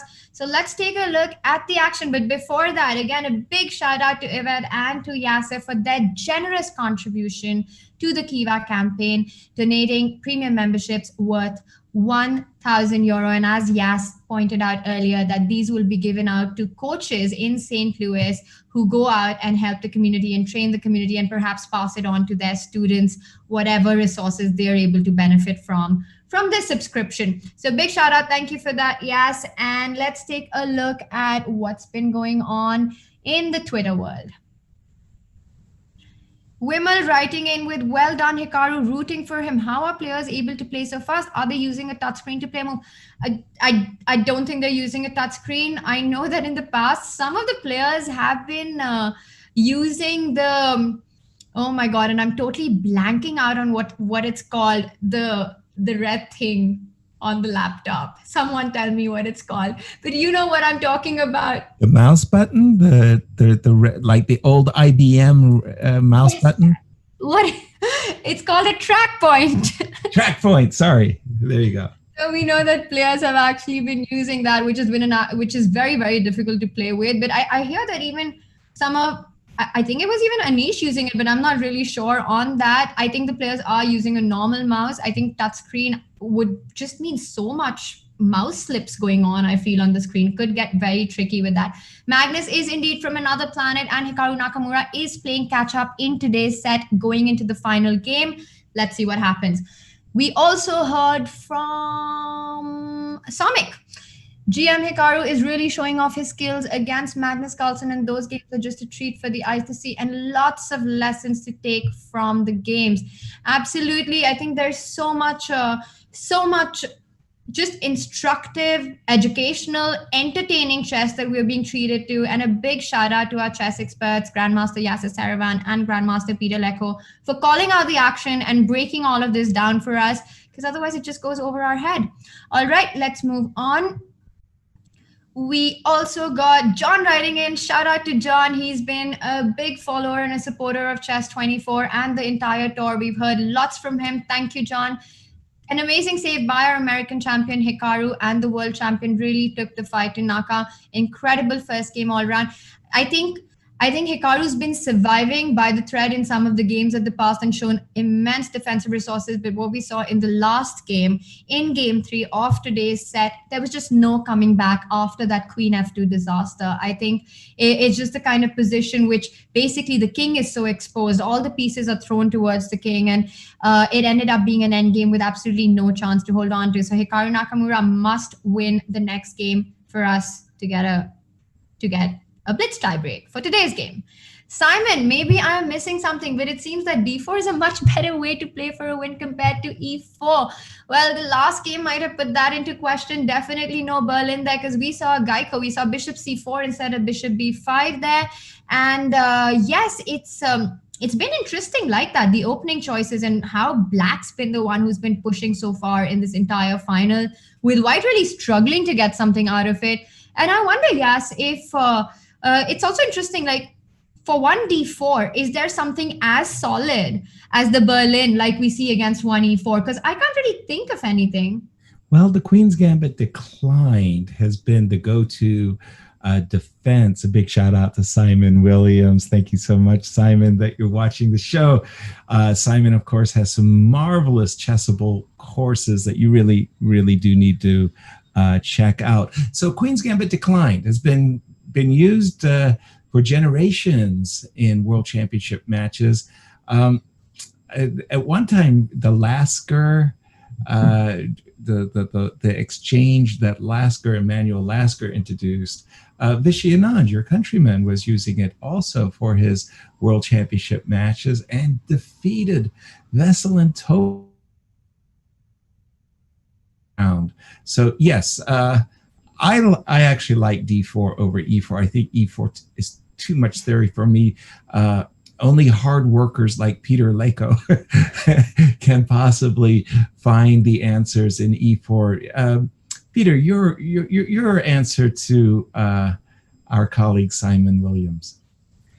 Well, I mean, okay, simply I believe that Magnus is now very much on track because he has been imposing really big pressure on Hikaru, and he won this game, this third game with e4. I mean, the Italian, the Duke of Piano, and to be honest, I think the scary thing is, and we have a lift-off, Hikaru stick to his 1e4, I don't know what went wrong with Hikaru's preparation, because it felt like he blitzed out all his moves, and all of a sudden he started to think, and the position didn't look attractive at all. And we have the repeat of the Berlin variation and d3, d6 on the board, and the very same variation with g6 also on the board. That we saw in game 2. In that game after d4, bishop d7, bishop g7? Wow, bishop g7. What's that? What is that? Holy smokes. Has Magnus made a mouse slip? That Peter, well, he played bishop d7 in game 2, achieved a very, very comfortable draw after d takes e5, etc., etc. But bishop g7, isn't he just inviting a capture on e5? Yeah, but something, I mean, this has to be, I cannot believe Magnus mouse slipping here, and Hikaru is not even calling the shot. I mean, why I'm saying not calling the shot, that he played short castle relatively quickly, basically indicating that I don't buy it. I understand that it's not a mouse slip. So castles played. Now already taking the pawn is obviously too late because black is not pinned anymore. So this is some, I think, correspondence stuff. So after d4, bishop g7, if instead of castles, let's just go back, because now Hikaru is taking his time. White takes on e5, then black gonna definitely take on e4, I believe. Okay. And okay, something like queen d5 looks scary, but maybe it looks more scary than it is, because okay, I might just go with my knight to c5, and I'm ready to sacrifice this pawn on c6, and okay, give me just one more tempo short castle and I will be very, very happy. Isn't the common move in such positions bishop g5 now, Peter? Yeah, bishop g5 is the critical move, and that's why it's probably played in correspondence chess, because a good time to stop indeed. Let's get back to the current situation, because in fact we do have a very classical challenge, a game where white, once again, like many King's Indian, oftentimes presses in the center with d4, d5, and black answers with a counterpunch on the king side. Peter, you have much familiarity yourself with this opening, and by the way, looky, we've got a very special guest, it would appear, having joined us, Grandmaster Anish Giri. Hello guys, hello. Yeah, hi Anish. Fresh from your French the Frenchman. French chessable course. Anish, nice to have you with us. What's your take of this match thus far, this finals just this far? Yeah, I've been quite busy these last few days. I played also the Olympiad. I was rooting for the Dutch. Now I'm rooting for the French.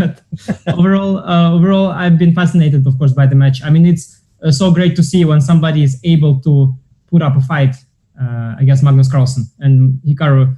I mean, Hikaru is even leading. That's incredible. But today is going to be a difficult day. Obviously, he is trailing, so I don't know if he can pull it off. But if someone can, probably it's Hikaru. So let's see. Okay, Anish, now that you're here, I just got to ask you, talk to us about your course, but also you've got to answer a key question. I always ask it because I like to say, no matter how badly I teach, I always learn something myself. First of all, what have you learned about your own chessable course on the French opening? Yeah, it's a bit pity, of course, that the guys don't play along, and instead of promoting my French course, they keep playing the Berlin. That's a big blow. So whatever I'm going to say now is not very relevant to the game. Mm-hmm. But no, it was a lot of fun. When you are studying for yourself, whatever it is, you are studying for yourself. But when you're studying to try to explain something to somebody, you start realizing that, well, wait a second, here I don't really know what I'm saying, or I don't really understand it. So when you are explaining something to someone, you grasp the essence much better yourself. You understand things much better. And that's the case with anything. When back at school, I tried to explain something to my smaller sister, I understood the subject better too. So I think that's, I've definitely learned a lot more about the French. And to say I fell in love with the French would be an exaggeration. But it is definitely not as bad as Peter thinks. Peter, it's not as bad opening as we thought. It's really okay. That's very, very reassuring. especially the Vinaver, not this knight of 6 nonsense where you allow e5 and f4 and all that. But the Vinaver is quite sharp. It's a good counterplay. Given the way Magnus plays the Berlin, I think French would have been appropriate too.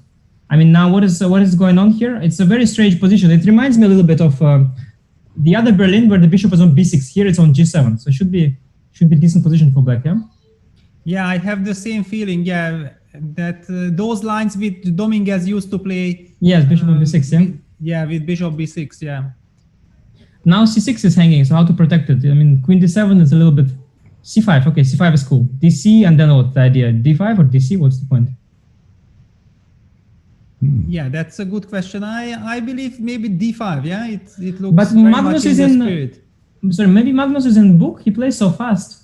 Is it prep or something or what? I guess so. Yeah. So far Magnus haven't been so fast. So if he's fast now, it should be that he's in book. c5 you cannot play. Magnus, he actually is a pretty traditional player. He likes to take his time at critical moments. He is one of those players who don't want to skip critical moments, no matter the time control. So if he plays c5 fast, I'm pretty sure it's his prep.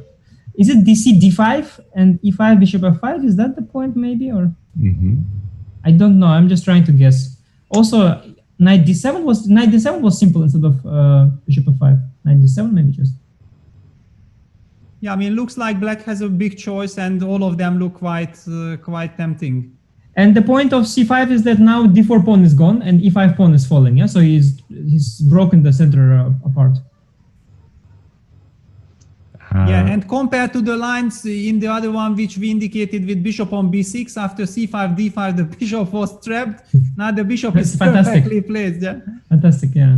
Although how clear is this? I might want to go h3.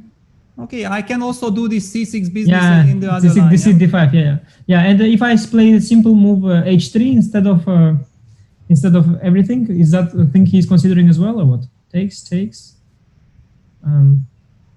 I could get, if I stabilize, I could get a small plus, but I doubt that white gets to stabilize. I imagine there are all kinds of tactics here. Yeah. Knight f3, let's say. d5. e5, maybe.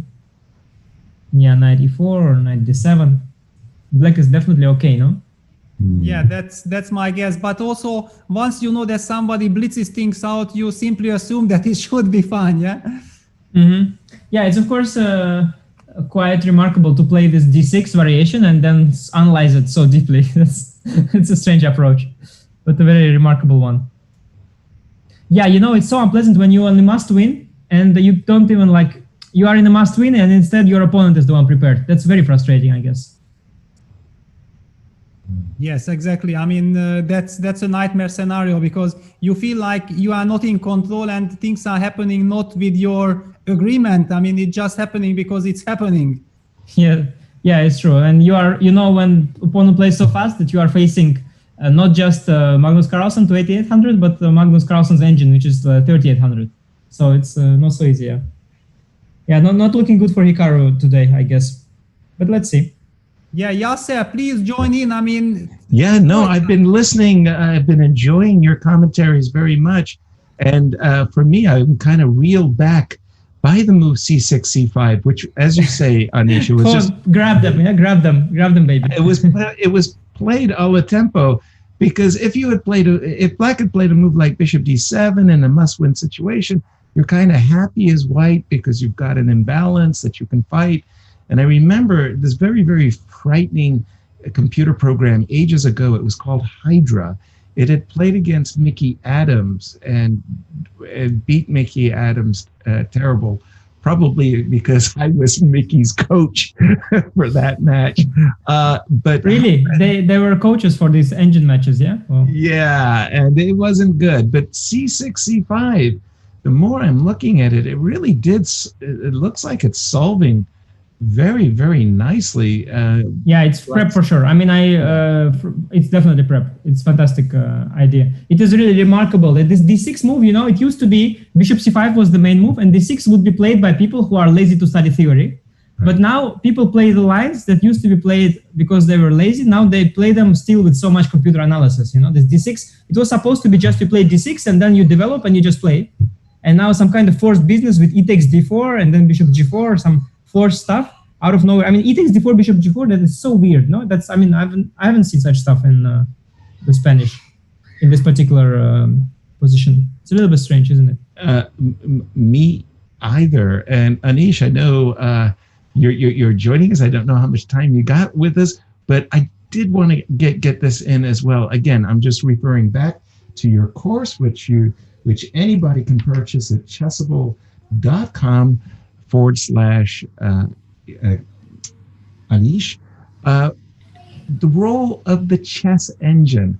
If you could, you double checked, you triple checked your analysis with the chess engine. And did it cause you to give up on a line that you really didn't want to give up on? Tell us. Yeah, all the time. I mean, not in the French course, but in the French course as well. And as well, there are constantly these struggles that you have as a professional, that there are certain positions where you sacrifice, for example, some pawns, and it looks like you have compensation. And it really has to work according to your beliefs, because, you have, for example, open files and the better king, but the engine just refuses. And then you keep waiting and trying to make sure the engine confirms. But, unless the engine confirms, like eventually, and you try, of course, to go very deep, and then you see, here it doesn't work because of this, and here it doesn't work because of that defense, and here. So there were a couple of lines, yes, that the engine would not agree. But what happens more and more often as the engines get stronger, I feel that the intuition of top grandmasters gets reconfirmed. So the more lines that we felt should be working and were not working are actually working. And and also especially now with the latest neural networks, you see that the latest neural networks are actually quite pessimistic from White's point of view again. And so more and more variations that we consider dubious are liked by them. And that's why you see the rise of, again, this Alekhine is being played, the Scandinavian is played, like somebody played this Philidor defense, somebody played some Scandinavian with knight c6. All these rare openings, they're coming back into fashion because the latest engines are saying that, well, they are having the settings set in such way that they just give like 0.20, 0.30, number that is not so high, and professionals think, well, okay, I can play it, So it's quite funny how professional chess players are influenced by these engines and these numbers that are in a way not so relevant. But it's good to see the way it affects the trends. The h3, I don't understand. What if takes and de? What's the point?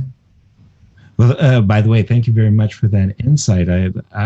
I think it's just remarkable the impact that chess engines have had. No, for sure. Also, I mentioned that, sorry to interrupt you, I mentioned Peter, he's been around for longer than me analyzing chess. It must have changed like so much. At first he was doing it without engines, then they have come, and like at first they were helping, then you were still helping the engine, and now you're just writing the moves down that the engine suggests pretty much, You're just like saying, this is the first line. You're asking, can you tell me why? And then you see, this is why it's first line. Okay, I'll write it down. And you're just writing down, and now the engine is just explaining you. While I think it must have been a fantastic evolution, throughout the times.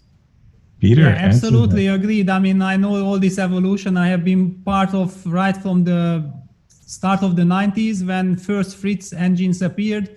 And I remember what kind of impact they had back then and how you had to work with those engines. And then suddenly later new engines appeared with Ripka. There was the big new development around the middle of 2000s, changing completely the way of thinking and the way of work you had to readjust.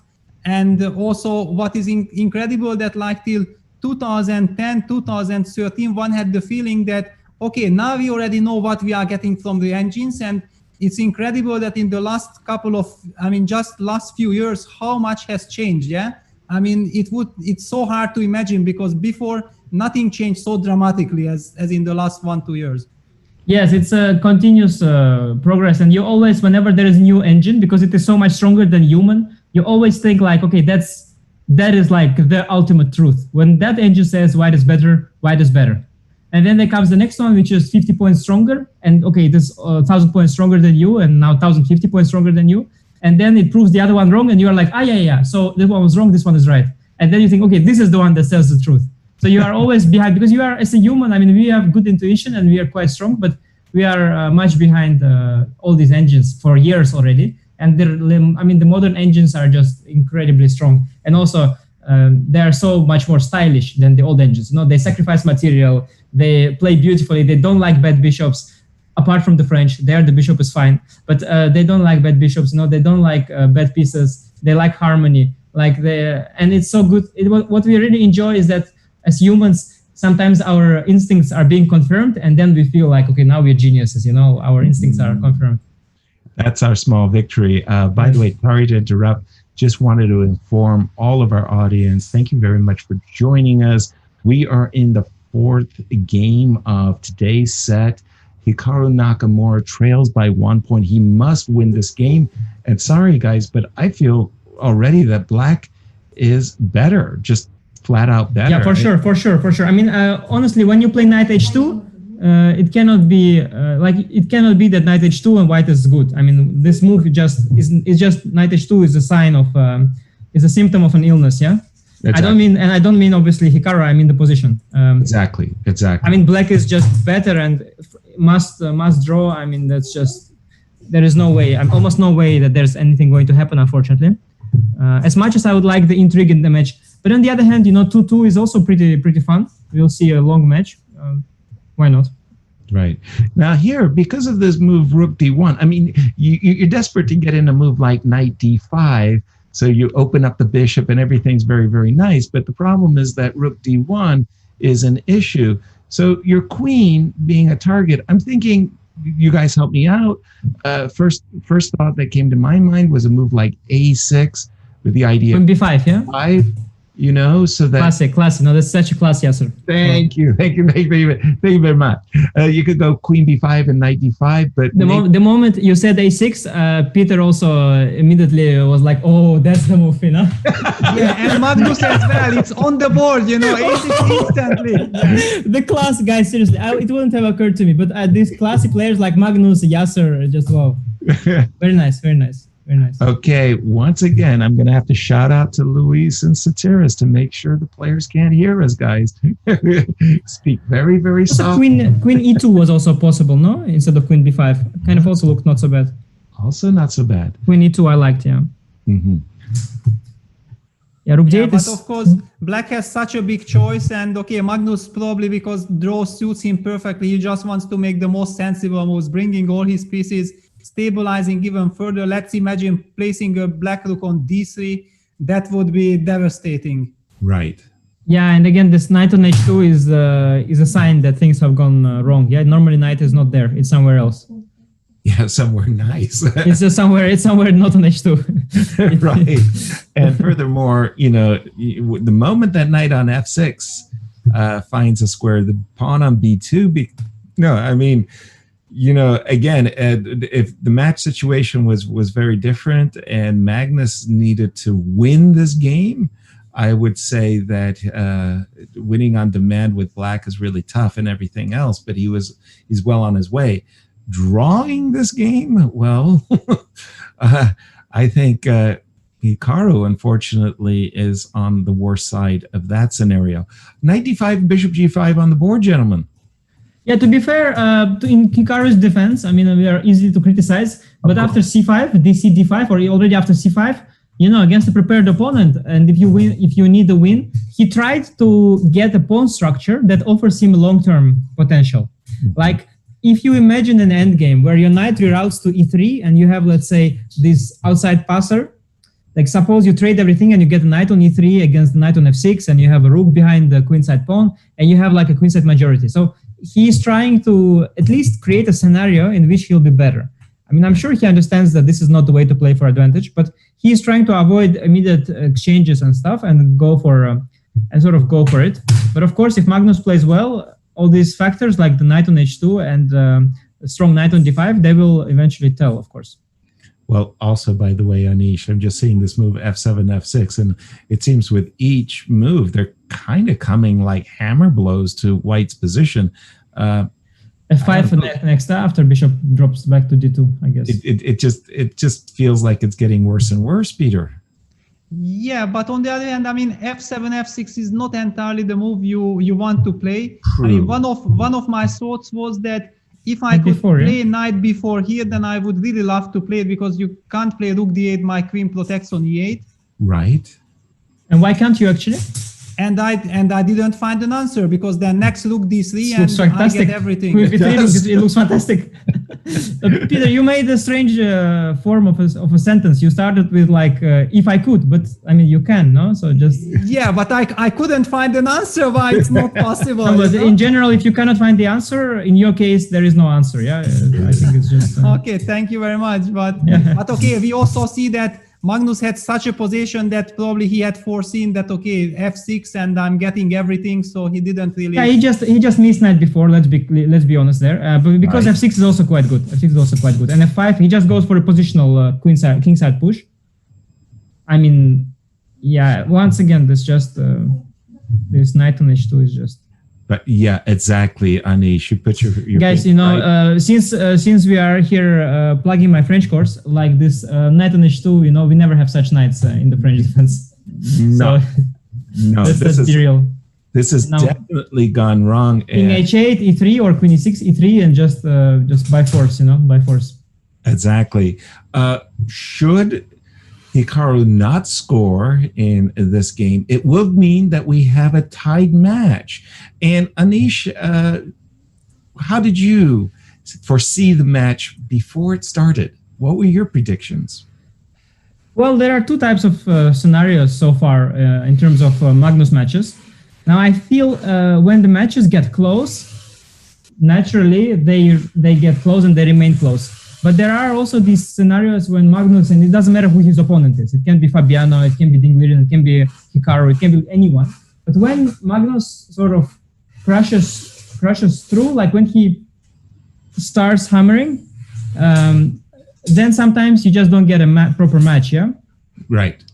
But here we do have the proper match, and once we do, and I even had my own experience sometimes that I would get the match started on the right foot, or at some point strike a counter blow.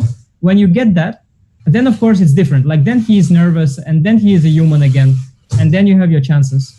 And I think in this match is definitely the case of Hikaru fighting very well. And I think in such a close match, when it's 2 against 2, then I think Hikaru will have his chances. I'm very happy to see that it's not one of those, you know, I was afraid that there could be a 4-0 because, you know, sometimes when Magnus is playing well, it all comes together. His opponents start to play badly and they collapse. But here Hikaru is fighting, and I think in a close match, chances are, of course, they're never equal. Magnus is always favorite, but I think there are chances.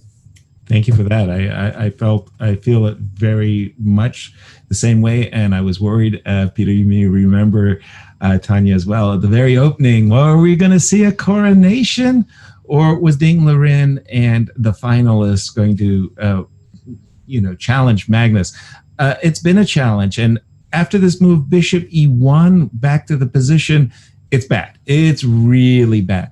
But Magnus has not been able to put away Hikaru that easily. But is it really as bad as it looks, Anish? Well, you know, the question, is it as bad as it looks, can only be answered by the engine. I can only tell you how it looks. It looks bad. It looks bad. Okay.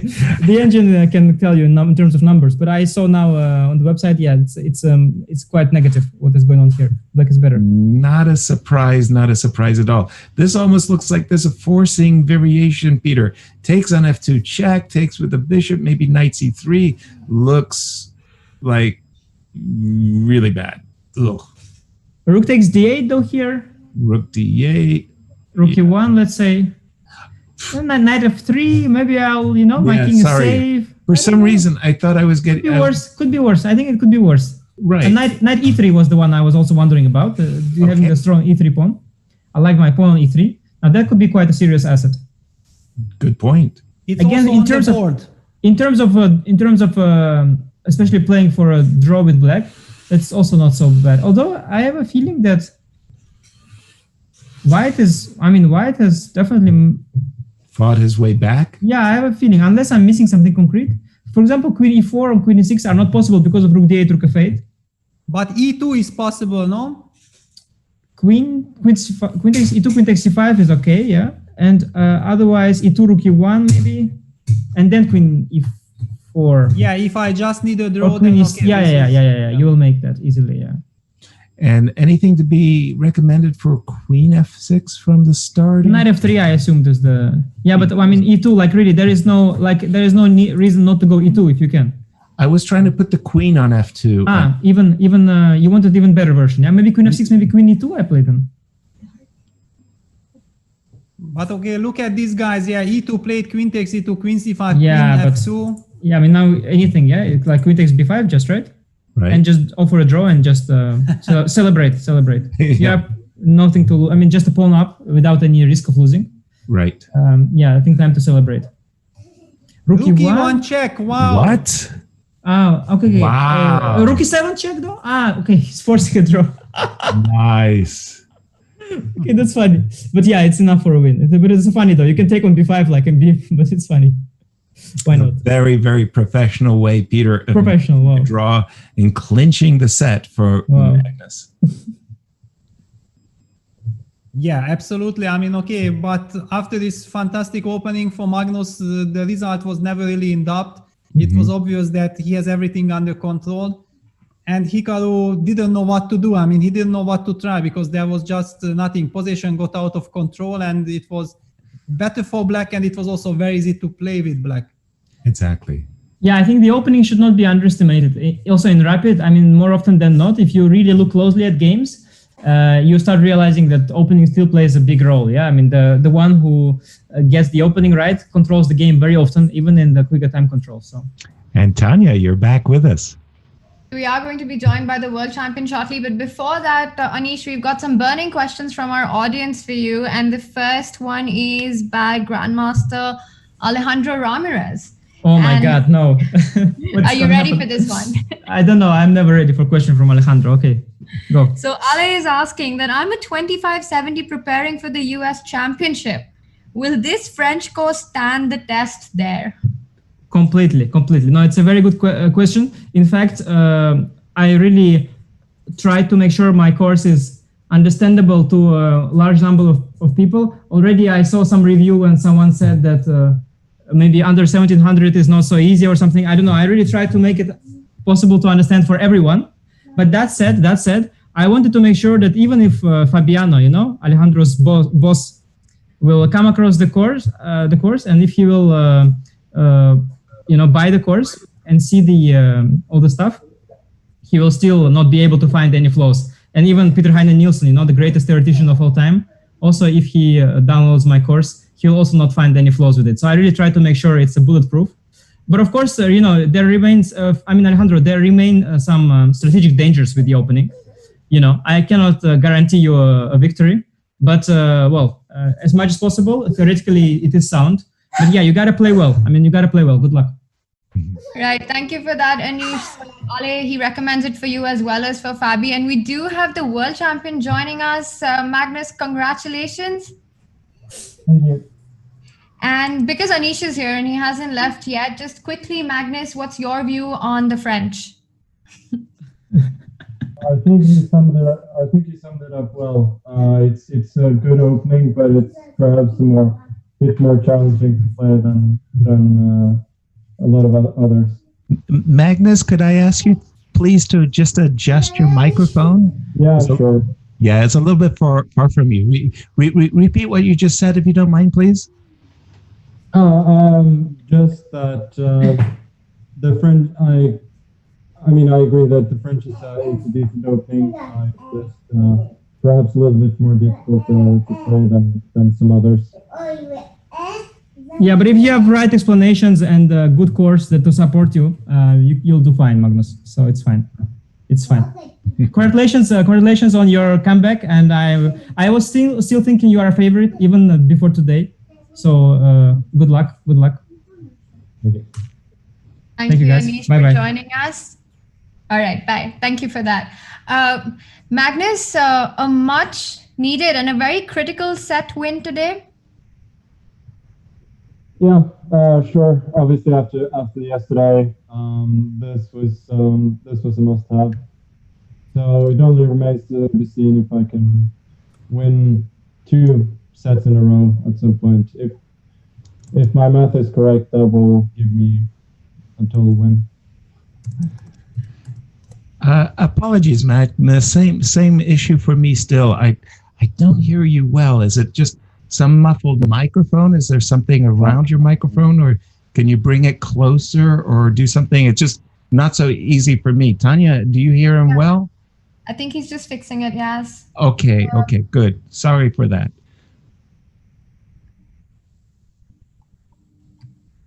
We should have him back any moment with us. We're just waiting for him to fix his mic, and then we shall be getting into the critical chess action, because the score is now level, and let's give it a try, because I do see Magnus is back on the screen with us.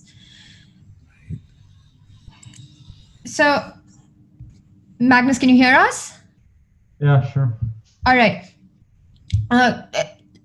Take us through the critical moments today. I think I want to start with game 1, because it looked like you started the day with a dream position, but it didn't quite work out. What was going on, and where do you think you slipped in this game? Oh, that's really easy.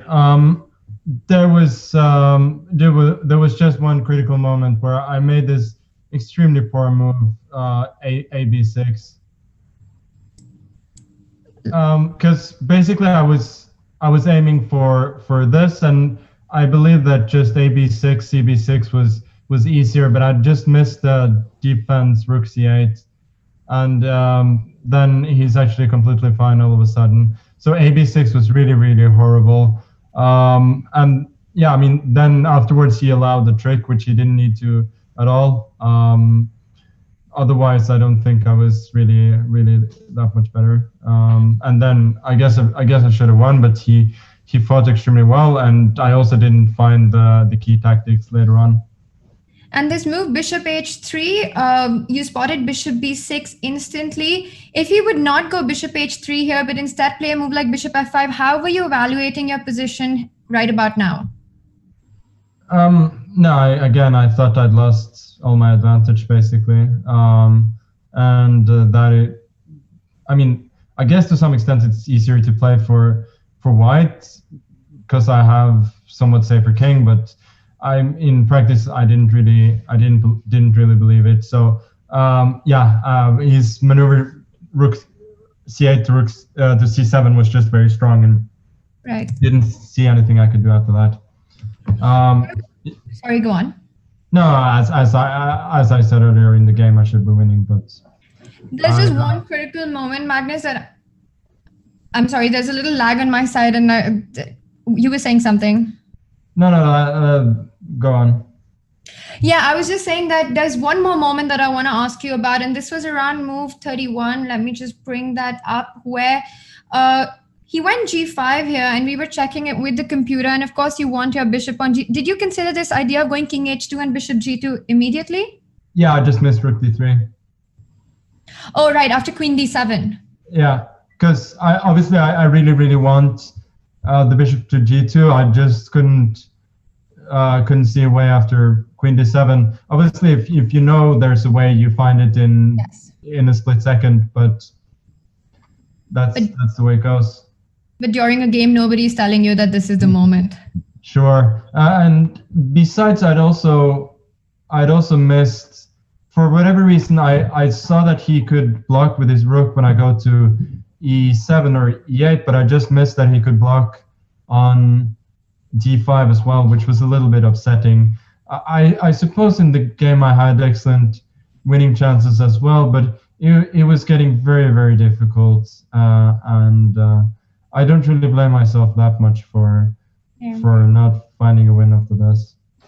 I think that's a really insightful point, Magnus, that it's when you know that there's something in a position, with when the engines are telling you that there's some big jump, it's sort of very easy to spot it, but it's a different ball game when you're playing. Oh yeah, absolutely. But it's a question of time as well. I mean, if I had 10 minutes there or whatever, I would think like, I need king h2, bishop g2, so let's try and make it work, right? And then you sort of find it. But I mean, in hindsight, I think 31 h3 was probably a better choice. And actually, I made the exact same mistake yesterday. No, 2 days ago in the game that I won in the English, that I played h4 against instead of h3 in this sort of structure, and it, for whatever reason, it seems that h3 is a bit safer. All right, and you mentioned about time. Now we haven't seen you struggle with the clock in this entire tour, but this final so far, we've seen you fall back on the clock and burn a lot of time on the clock quite a few times, and then not have enough of it in critical moments. Why do you think that's happening? It's because he's playing well, I think.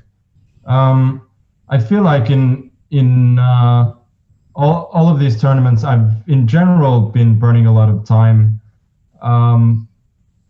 But especially here, he's posing me a lot of problems, and there have been several games here where I'm thinking I'm going to win, and then I'm just getting faced by new problems, and it's a really difficult balancing act, because it's so easy to blunder if you just make a couple of quick moves.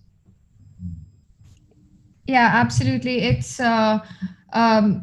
It's a very, very difficult format, but I think that's what the tour has been about, to bring out the most challenging format. I want to talk about game 3, Magnus, if you can just tell us what happened here, because this was also a very, very exciting game. And where do you think it went all wrong for Hikaru in this one? Well, first of all, queen f2 was just a shock, because I just didn't believe that it was possible. And then when he played, he went rook d8. My first thought was, I may have missed some kind of mate, but it turns out he's lost, fortunately. But yeah, that was obviously nerve-wracking in the sense that I'm one move from getting mated, but I think it just doesn't work for black at all, and he should have played rook e5 on move 26, which I think would just have been a fairly straightforward draw. So you mean the line with knight b6 here? Yeah, I mean, I'm a pawn up, but it doesn't matter. Right. And after queen f2, you mentioned that you felt that you have perhaps missed something. Magnus, in general, we've seen you have a very confident approach and not double guess yourself. But like you're saying at this moment that this happened, do you think this has something to do with the way how things have gone so far in this final? It's been the case during most of these tournaments, actually. I think to some extent it's just a healthy dose of, trying to be careful. I mean, if you have time to check, you should check most of the time. Yes. But yeah, I mean, especially now that he's been calculating so well in these matches that, at some point it starts to be difficult. Right, and Magnus, that's a fair point. Now we had Hikaru with us yesterday, and he was mentioning that you're a favorite coming into this match, and that sort of puts the ball in your court, puts the pressure on you. And there's also, this feeling about when there's over the board chess, we always talk about home ground pressure. So, we've seen a lot of players, top players, struggle with that. And with this tour, having your name on it, it feels like the closest comparison to having some sort of a home ground pressure. Do you feel that? Do you feel that it's accurate to say that there's extra pressure on you? I don't know. I mean, I feel like whenever I play a tournament, I should have a very good chance to win it. So that's obviously I love these tournaments. I love the format and everything. It's just that it doesn't add that much extra. There's enough to begin with. That's a good point, especially because every tournament you do play, you go in as a favorite. So that doesn't really change with the format. Now we've crossed the halfway mark, Magnus, and the score is level, 2 sets to each of you. We've spoken about this on the broadcast that generally a match situation gives this entire exchange of information. You understand how your opponent is playing, what form he's in. Now going into the final 3 sets, what's your takeaway from how the finals have gone so far? First of all, I haven't found any semblance of rhythm whatsoever. So I'm in general, very unhappy with the way I played. Today was a lot better in the sense that he didn't get any, any counter chances. So today was an improvement. But still, there's a lot to work on. But I'll take that with me, that today wasn't so much about survival as just bringing the points home from good positions. Yes, 100% on that. Magnus, you mentioned about not struggling a little bit with the rhythm. Now everybody has their own way of dealing with that, but for you personally, with your experience, when you know that that's an issue, how do you get yourself in shape, or what are the things that sort of help you recover from that? Well, it's very, very difficult on the same day. I think I just think when you just have to forget all emotions, positive or negative, and just start fresh. I think there's not more to say than that. And just hope for the best. All right, well, thank you, Magnus. We really appreciate your time and your honest insights that you gave. Just quickly, yes, Peter, any critical moments that you'd like to discuss? Oh, for sure, Tanya. I just want to jump in and say congratulations, Magnus. I feel like today you had control, that it was a more complete day, and your preparation was simply outstanding, especially for that 4th game where, he had to come back. He was in a must-win situation. And I think, it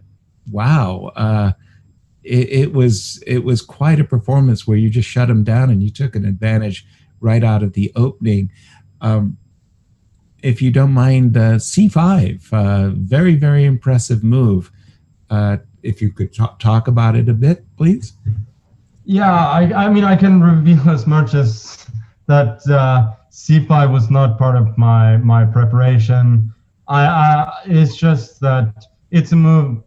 As soon as you see it, it's right. And I felt after C5 that the game was basically over. So that was obviously a very, very pleasant feeling. Like, he has no development, and it's clear that he needs to play for equality, which he cannot do in view of the match situation. So it's really the opening was just a disaster for him. Thank you for that, and I'll turn it over to Peter. Yeah, congratulations, Magnus, as well. It was a very impressive day. I mean, to be honest, after the first game, I felt like, and I also mentioned in the broadcast, I don't know how you will do it not to go crazy after this missed chance, because I felt like yesterday in the must-win blitz game, you were very close of winning, and this was the next game with the white pieces, which you played so perfectly. You were about to win and let it slip. I felt like maybe it will influence you today, but then you showed fantastic play. How did you overcome this situation? No, it wasn't very pleasant, but I was very happy to just get a very quiet second game. I felt like if he wanted to kick me while I was down, that was the moment. Yeah, for the third game, I just thought, now we're playing a mini match of 2, and let me try another idea in the opening. At that point, I was feeling quite okay. And as you said, it's an unpleasant feeling to blow such a game. But I felt that, like, as long as he wasn't creating chances, I was okay. Yeah, fair enough. And one question, I mean, this is now looking like a fantastic strategy, because in the second game you used bishop d7 and you exactly got what you wanted from this game too, and you did not burn your idea which you used in game 4. So what is your take that how proud are you of these choices? I think yeah, it was certainly a good idea to have in hand. I can tell you that. Yeah, I mean, obviously for him to face this unprepared was quite unpleasant. So yeah, it just worked out perfectly.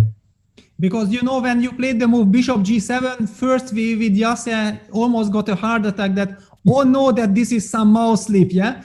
but then we were, I mean, very quickly assured that it seemed like you know what you are doing.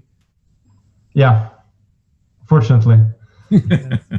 All right, thank you, Magnus. I will give back to Tanya. Magnus, just before you leave, because you were discussing the opening from the second game, we did have a question from Jan, and let's have that up. And I just want to ask you what you have to say about this. Wonder if players will finally draw lessons or simply make draws. This is, of course, about all the Berlin that we've been seeing. What would you like to say to this? Well, he's a wordsmith, that one. I have nothing to add. All right, congratulations on today's win, Magnus, and we're looking forward to tomorrow's fight. Thank you so much for joining us. We really appreciate your time. Thank you. All right, so the world champion Magnus Carlsen levels the match score to 2-2, and that means we've got 3 more sets remaining. And this final, Yas and Peter, we're in for the long haul for an epic battle, an epic struggle. If anybody was thinking that this was going to be easy for anybody, that's not happening. It certainly isn't, Tanya. I mean, the players are just thrilling and delighting us. I really thought that was insightful, what Magnus said to your question, Peter, that game 2, where this decision by Hikaru to play d takes e5 and not kicking him when he was down, because as you say, I mean, he messed it up in game 1. That was very telling. That was a psychological moment, and Hikaru didn't sense it. I want to say that these world champions, they've got this intuition, the sixth sense. They know when you're down, and maybe you don't pick up the fact that they may be down, and that was maybe key. Peter, your thoughts? Yeah, I absolutely agree. I mean, you remember I also mentioned before that what Magnus did yesterday made perfect sense from the match point of view, but I felt like after winning that very first game with the black pieces, he should have kept on going, because Hikaru must have been also in a very bad state of mind.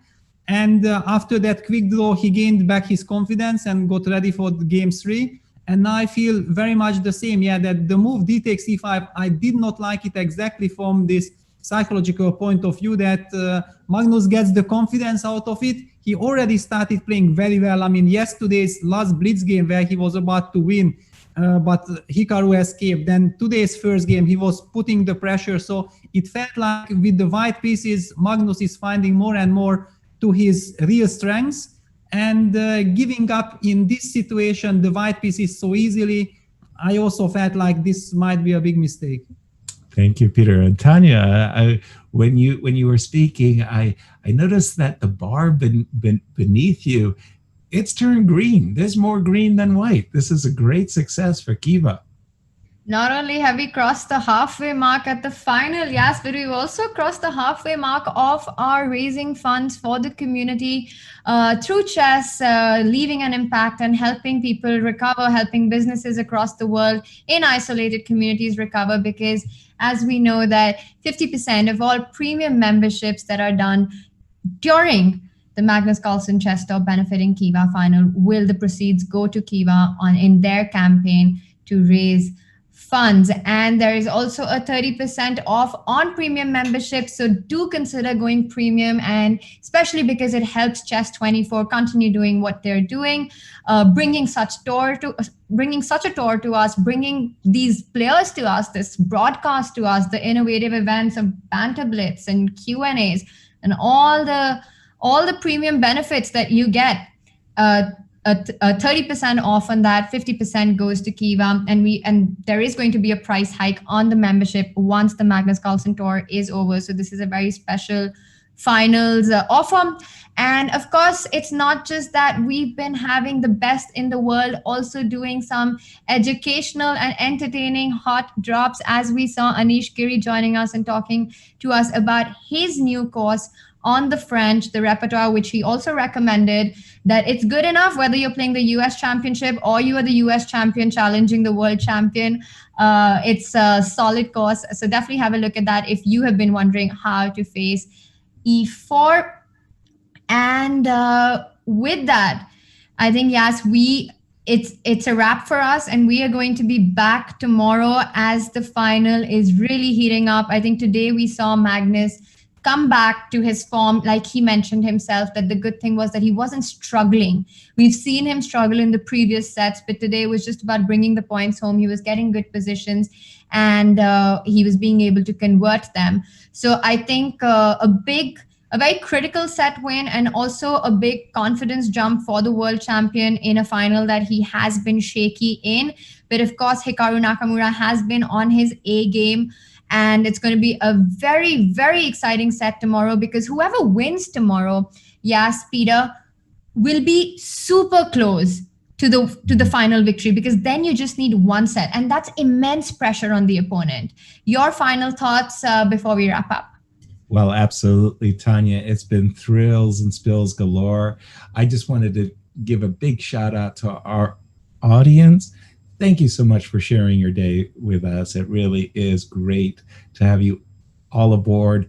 Do take a chance to support the Kiva campaign, and just let all your friends know where you're hanging out. So thank you so much, and we'll see you all tomorrow. And back over to you, Peter. Yeah, thank you, Yasser. One of the things, that came to my mind, that Magnus, as far as I know, is a big favorite of the NBA, right? And they have all these finals of best of 7. And Hikaru is the big expert of the NHL. And the American spirit with all this best of 7. I wonder whether this knowledge, that they are so familiar, they have witnessed so many great battles, does this help them? Because, it's not something that the chess player is really used to facing. For me, for example, this best of 7, I just was very excited when I heard about it, but I would, as the player, not know how to approach it. But by giving that all right from the start, it feels to me like these two players are the real experts of this best of 7, and I'm wondering if it has something to do with this sport connection. An intriguing thought, to be sure, Peter. And Tanya, you get the last word. Yeah, I think we're all, it's been an incredible day of action. And as you said, yes, Peter, a big shout out to our audience to hang out with us for this amazing final that we are witnessing. I think it's just been an absolute fabulous ride so far. And I have no doubt that the next 3 sets are going to be equally exciting and an absolute blockbuster. For now, check out this new Anish Giri blockbuster, and we'll see you tomorrow.